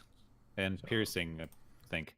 All right. So the robots. I am going to have you roll me a hit location, because that's going to be fun too. It'll actually potentially matter depending on where you are going to be. So Is just give me a roll. 3 again? Yes. If you get a 3 or an 18, unfortunately, you get something fairly in the middle. That will your slug impacts, but doesn't seem to be to have done much damage to it. Ooh, where's my thing here? Ah. So it is. What's its total area? It now has 4 hit points. So these things seem to be pretty well armored. And feel well armed as well, by the way. All right. So you've taken your impulsive action, and the robots may react to that, but they might not. Cash, what you up to? Simon just opened up. One of us has shot a robot. I'm just going to open fire on that robot. If we're in it, I'm going to focus on one target and put everything on it to take it down. All right. Which one? The closer one, the further one? I believe he shot the closer one, so the closer one. All right. So that will also be a minus 4 to your skill. Give me a roll. Are you doing a single shot, or are you doing more than one shot? Just one shot. All right. I should get 3-point bonus for aiming in the previous turns. Yes.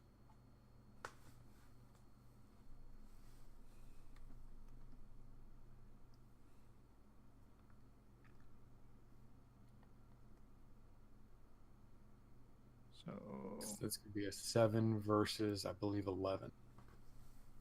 okay, so that's they are not dodging, so that will be hitting. Roll me some damage for that.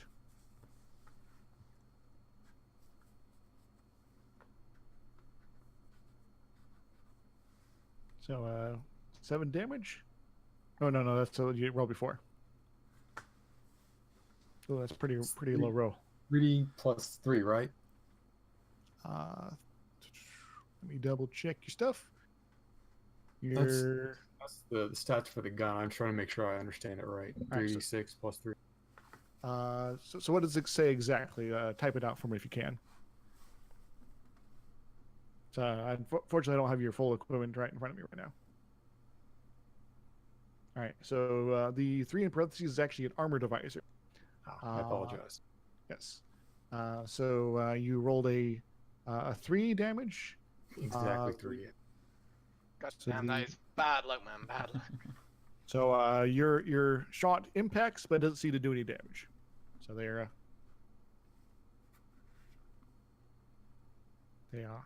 seem to be generally unfazed by your laser fire there. All right. All right. Who's next? Mal. You've lost control of one of your robots. Did I lose access to it, or did I just lose the orders over in it? You have lost you've lost. You're still technically in it, but you've lost the instructions that you put in. Okay. It seems to be much more active in resisting you now. Okay, so I can just roll another operation to give it new orders. I don't have to hack it again, No. basically.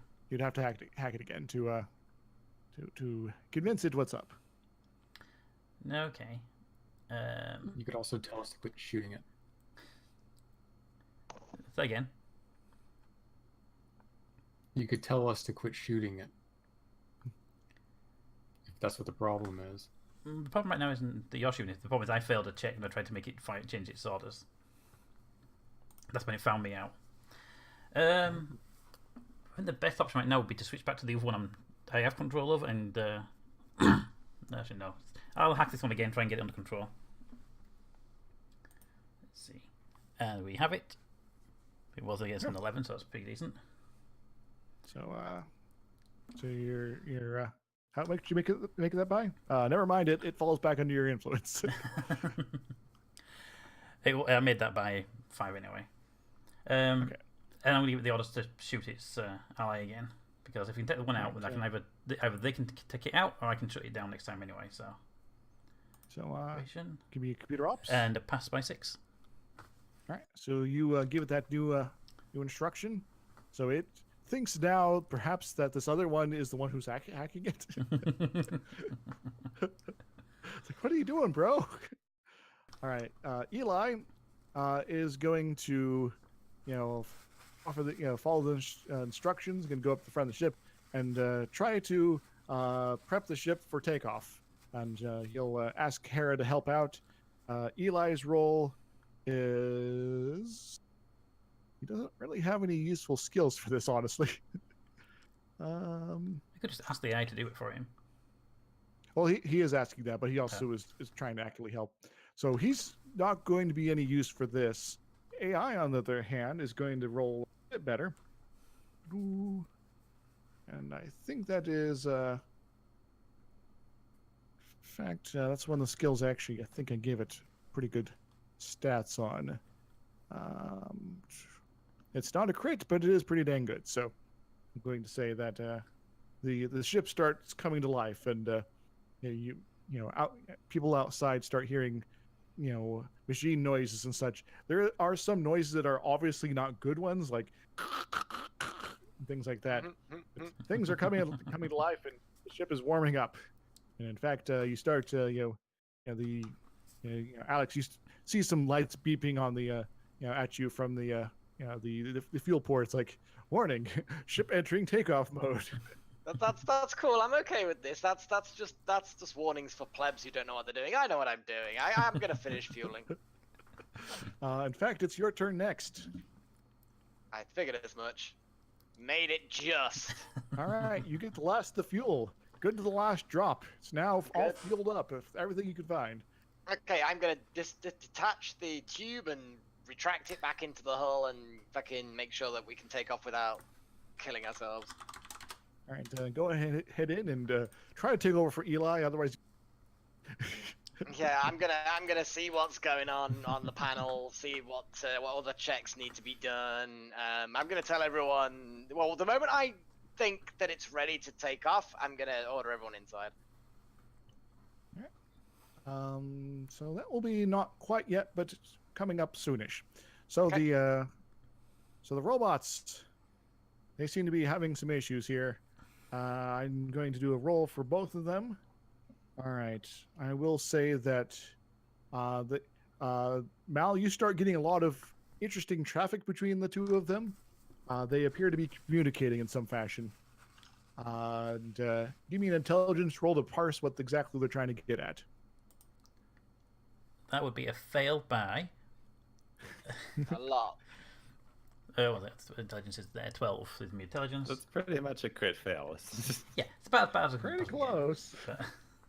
So yeah, your skill isn't so small that it's going to be a crit fail, but it is fail by force. Very much. You have no idea what they're talking about. It's all in weird gobbledygook for you at the moment.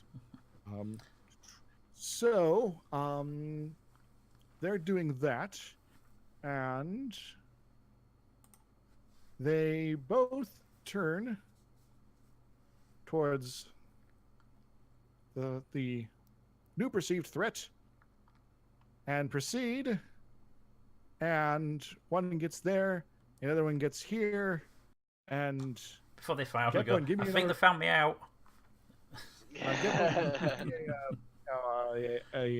Another intelligence roll for your trap system there. Aye. Oh, I think I made it that time.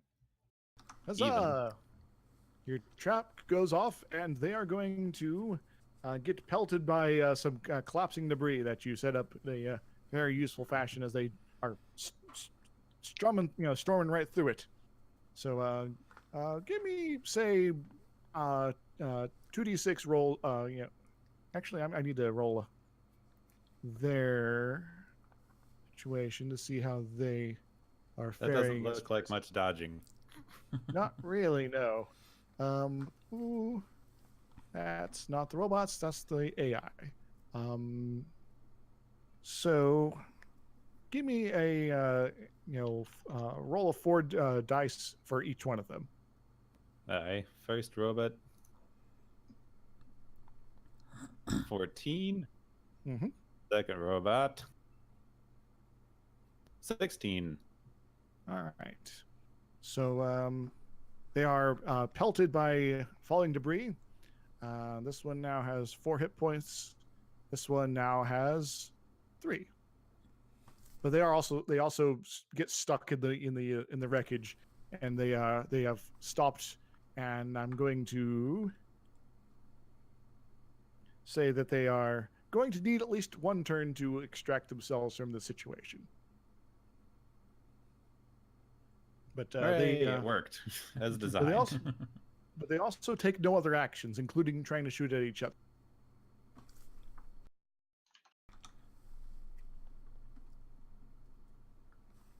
So, that's where we're at right now.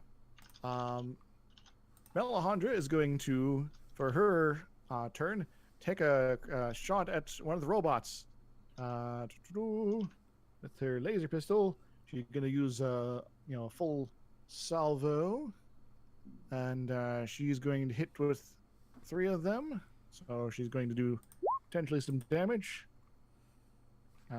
Pretty decent rolls there. In fact, so sort of a general gist of things when you're dealing with damage rolls and things like that. High damage rolls can be very effective. Once you sort of overcome armor situations. And Melisandre just happens to have a pretty good gun as far as that is concerned. Let me do a little bit of math. Minus that.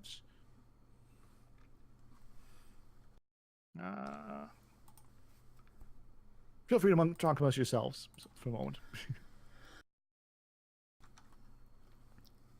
Well, we might not actually even have to flee too hurriedly from these things. I mean, it sounds to me like they're pretty weak at the moment. But the other question is, there's also a bus on its way in, and didn't Melisandre have a issue with them finding the ship? Yeah, she did. So my theory is that if we try to stay around afterwards, she's not going to be too happy about that. If we have time to not fight robots, we should see where the ship is going to take us for the fuel, just in case it's like the middle of the enemy robot base. Well, it's that airport that we passed through, wasn't it, earlier? No, they didn't say. We just found a new fuel source. Well, no, said the airport was about 20 kilometers out. The home base was about 50, and the fuel was at something like 70. So okay. Sounds like even they have more new base fuel on fuel. source sounds good. So yeah, you might want to check the map. Yes. So yeah, fair point. So the AI explicitly did not tell you where this fuel source was, just that it was approximately 50 kilometers away. For all you know, that could be the home base, but you've not asked. But definitely airport. So once we get in the air, we'll have time to ask. So Melisandre does fire her weapon at one of the robots, and it is seems disabled. It seems to be out of commission. It still seems to be moving around some, but it's not in a good shape. The other one, though, it's still active. Next up, Simon. Well, if it doesn't seem like we're falling back immediately, I need to just hunker down and reload. Okay. You're reloading your big elephant gun here. With what kind of shot? Solid shot again for these ones. Okay. Next up, Cash. What you doing?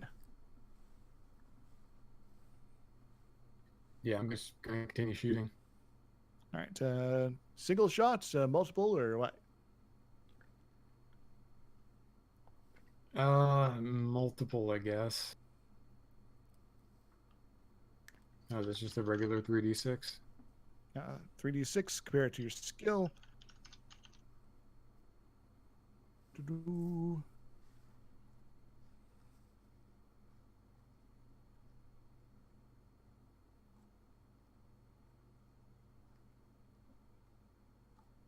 It's gonna be a 14. All right, and your skill is 12. 12. All right, so you straight up miss. Yep. What's that? You come very close, but you like slice the Guron right in front of it. Or heck, maybe it like cuts part of the trap or something. All right. Anything else you want to do? You could potentially still run right inside if you like. I'm gonna wait until we're ready to take off. All right, Mal, what you doing? You lost track of one of your robots. Maybe it's not entirely clear what they're doing. They seem to be operating with different instructions, though, that are coming up. Do you want to try to make sense of it, or are you going to try to give it more instructions? At this point, I want to try and shut one of them off. Because I can always try and talk to the other one if needed in the future, but this one, I want to get rid of one of them from the equation if possible. All right. I also want to, if possible, to So- record this conversation so I can decipher it for later use. All right. So, Given that they know about me, do I have to hack them again? I'm going to say at the moment no, because you're presently inside the one of them system-wise. Okay. So, operation. And pass by 6. All right. I was going to say, at this point, you probably are dealing with a -4 penalty due to their awareness, but you are going to be passing that. They are going to try to resist, and they are going to fail for your shutdown orders. Alright, so 1's down. Is it? Wait, you said it failed the shutdown command. I took the shutdown. So. The last robot disables. Yeah. Hey. Why do you guys keep shooting? So, Alex, you see Eli pushing buttons. Hera is doing her stuff, but Eli is like, I don't know what I'm supposed to be doing. This one. He pushes the button. It's the wrong button. No, I'm just gonna stop him pushing the wrong buttons at this point. Okay. So what go you ahead do and is give he me, trying to do the pre-flight check, presses up this button, presses it, and the cup holder drops out, and that kind of stuff.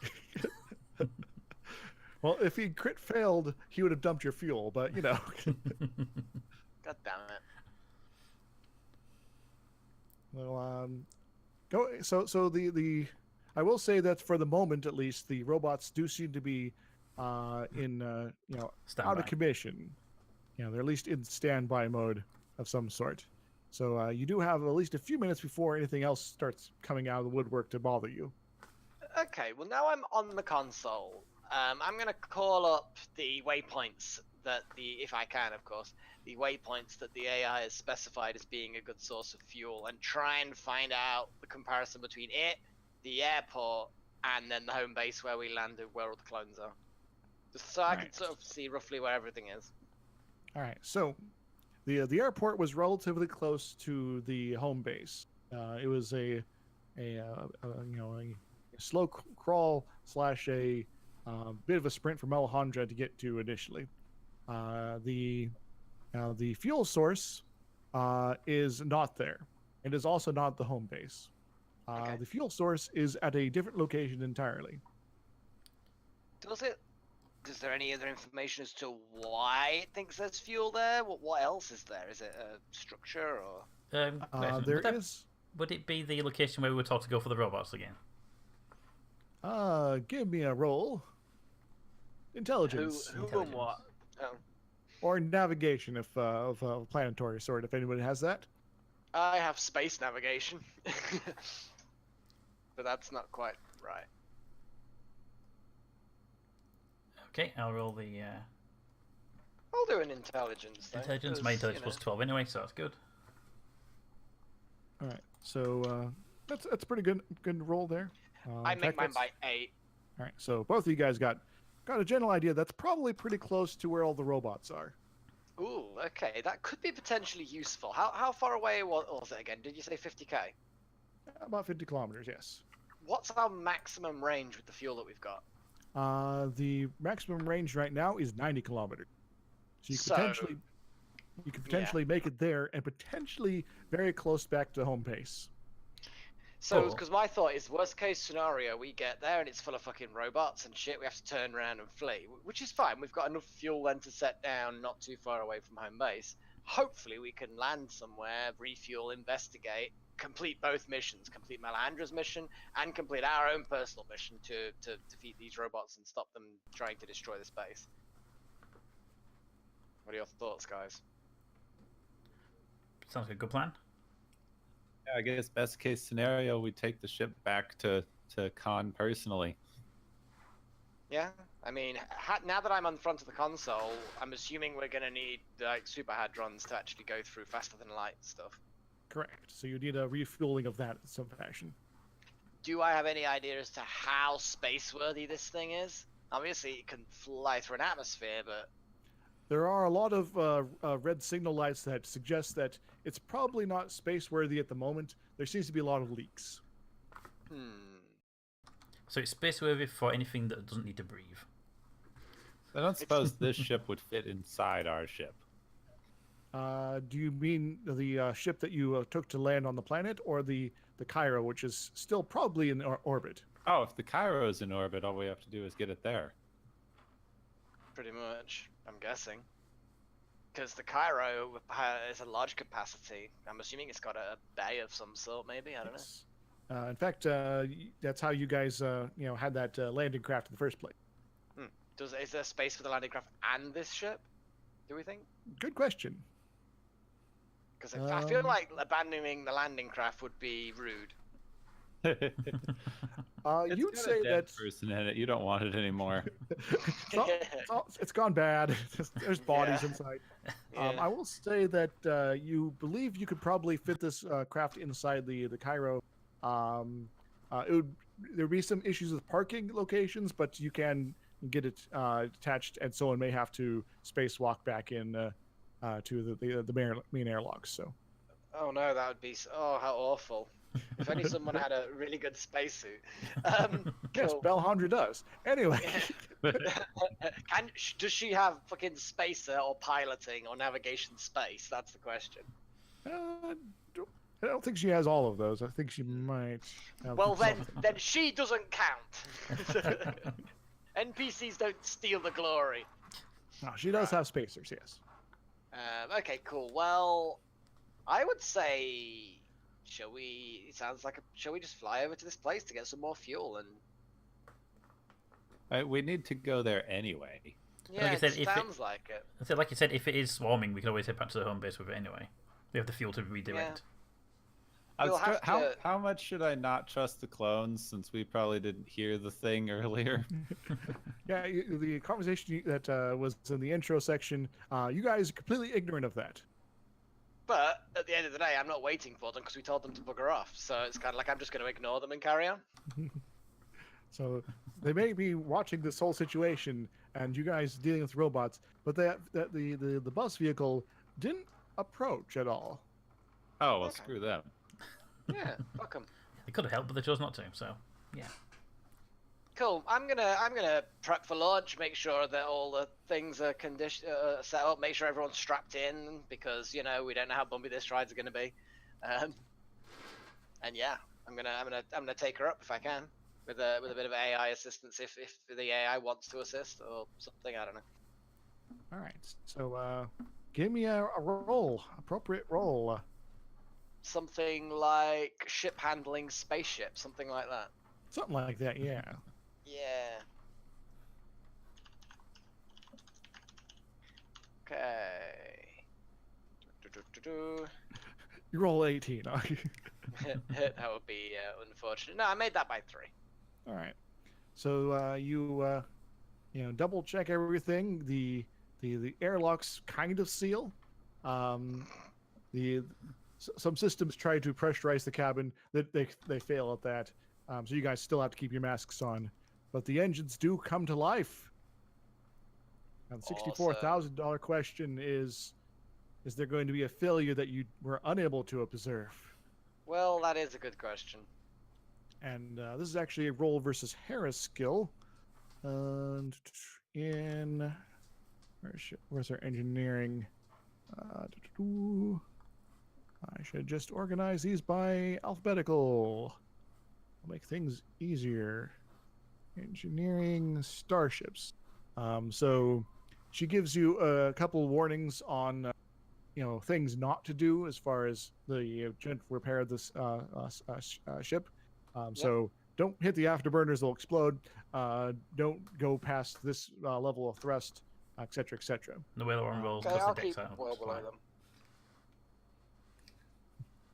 All right. Do we know if the Cairo has any salvage abilities? And in what fashion?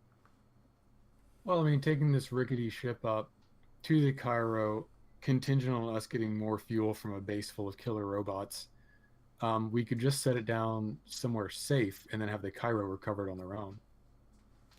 The Cairo is not equipped to land on a planet, so they would have difficulty assisting that in that fashion. But they might be able to ferry down some fuel. That would require more logistics. And I figure if we have to solve this robot problem anyway, then we solve that. You guys, or a number of you guys, head back to the small ship. Take that back, because obviously you can't just abandon it. And then myself and maybe Miranda can then fly this thing, since neither of us, we don't need to then seal the hull potentially. Fewer repairs required. Fly that up to the Cairo. Maybe. I don't know. Yeah, get to the final dungeon, fight through whatever, have Mel reprogram all the robots so they can repair our ship because we'll find the central core hub thingy in there, and then Bob's your uncle. That would also work really well, yeah.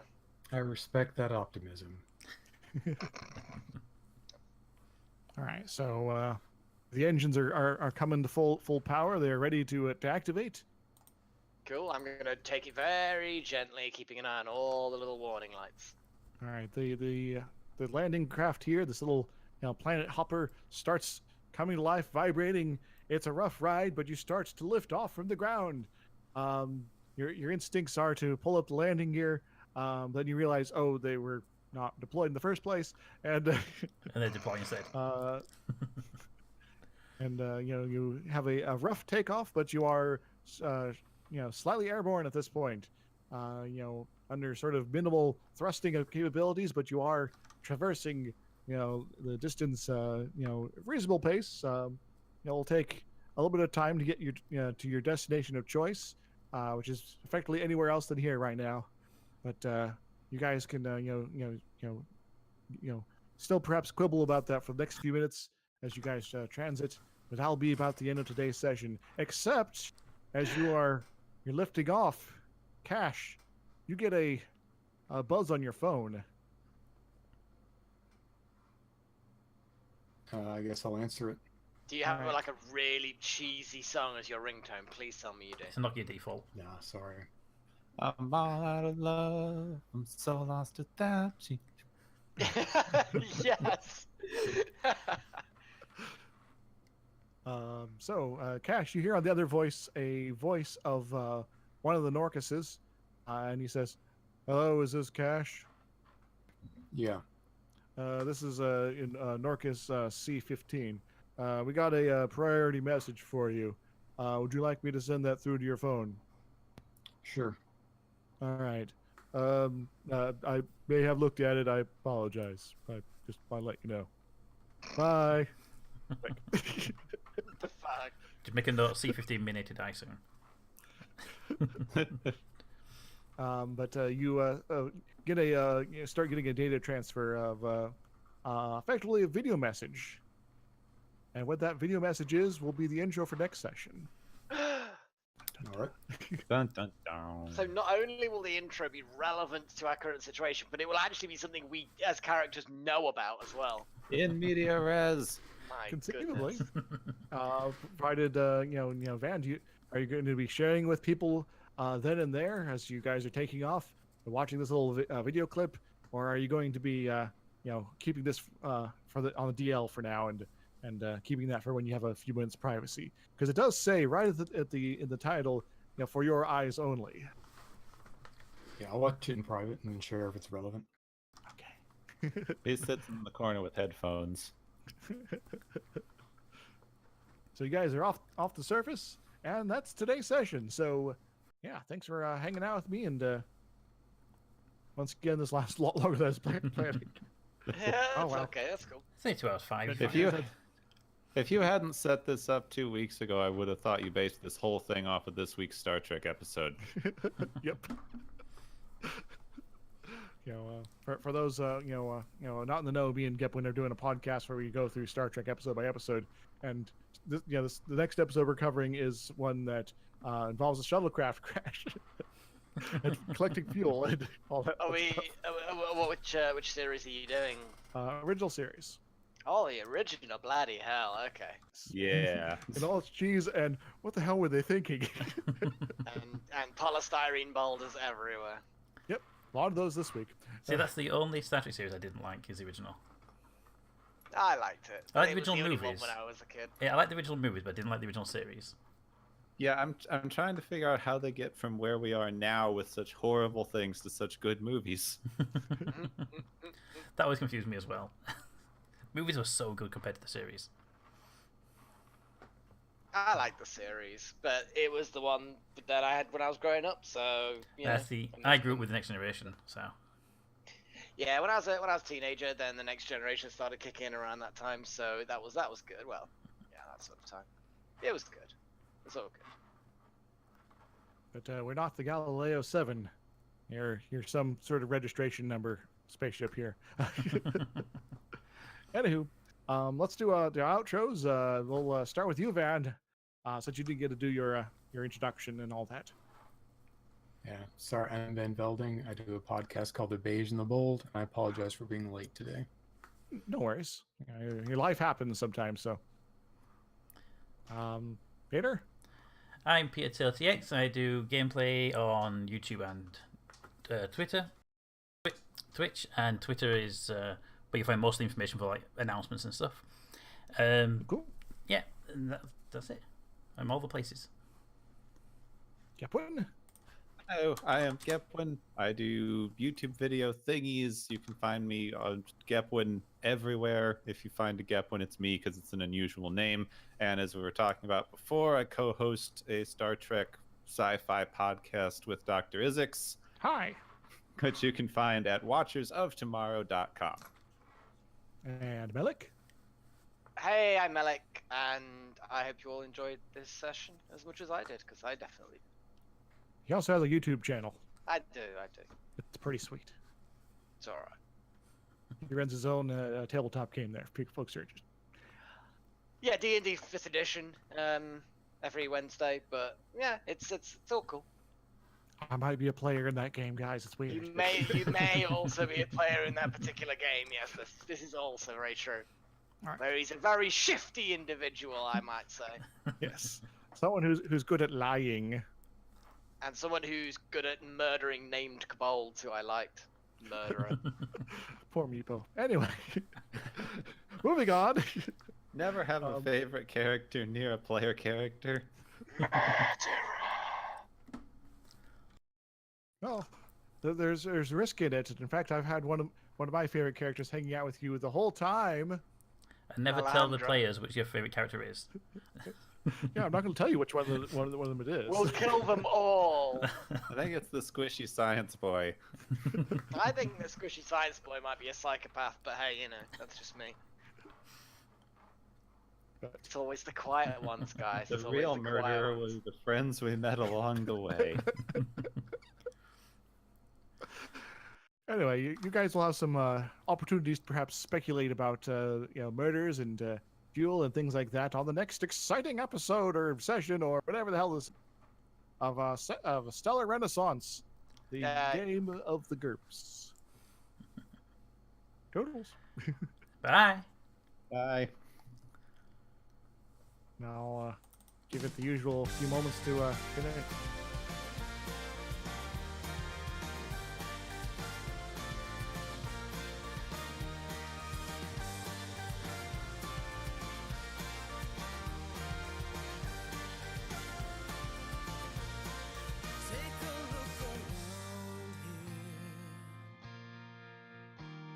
surrounded on a ship of fools.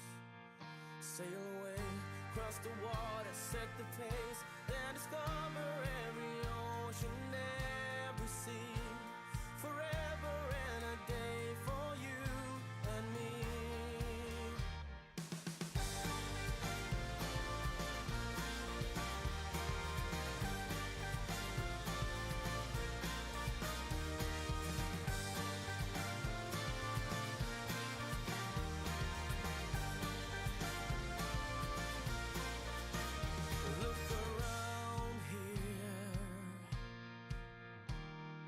Wasted on a ship of fools.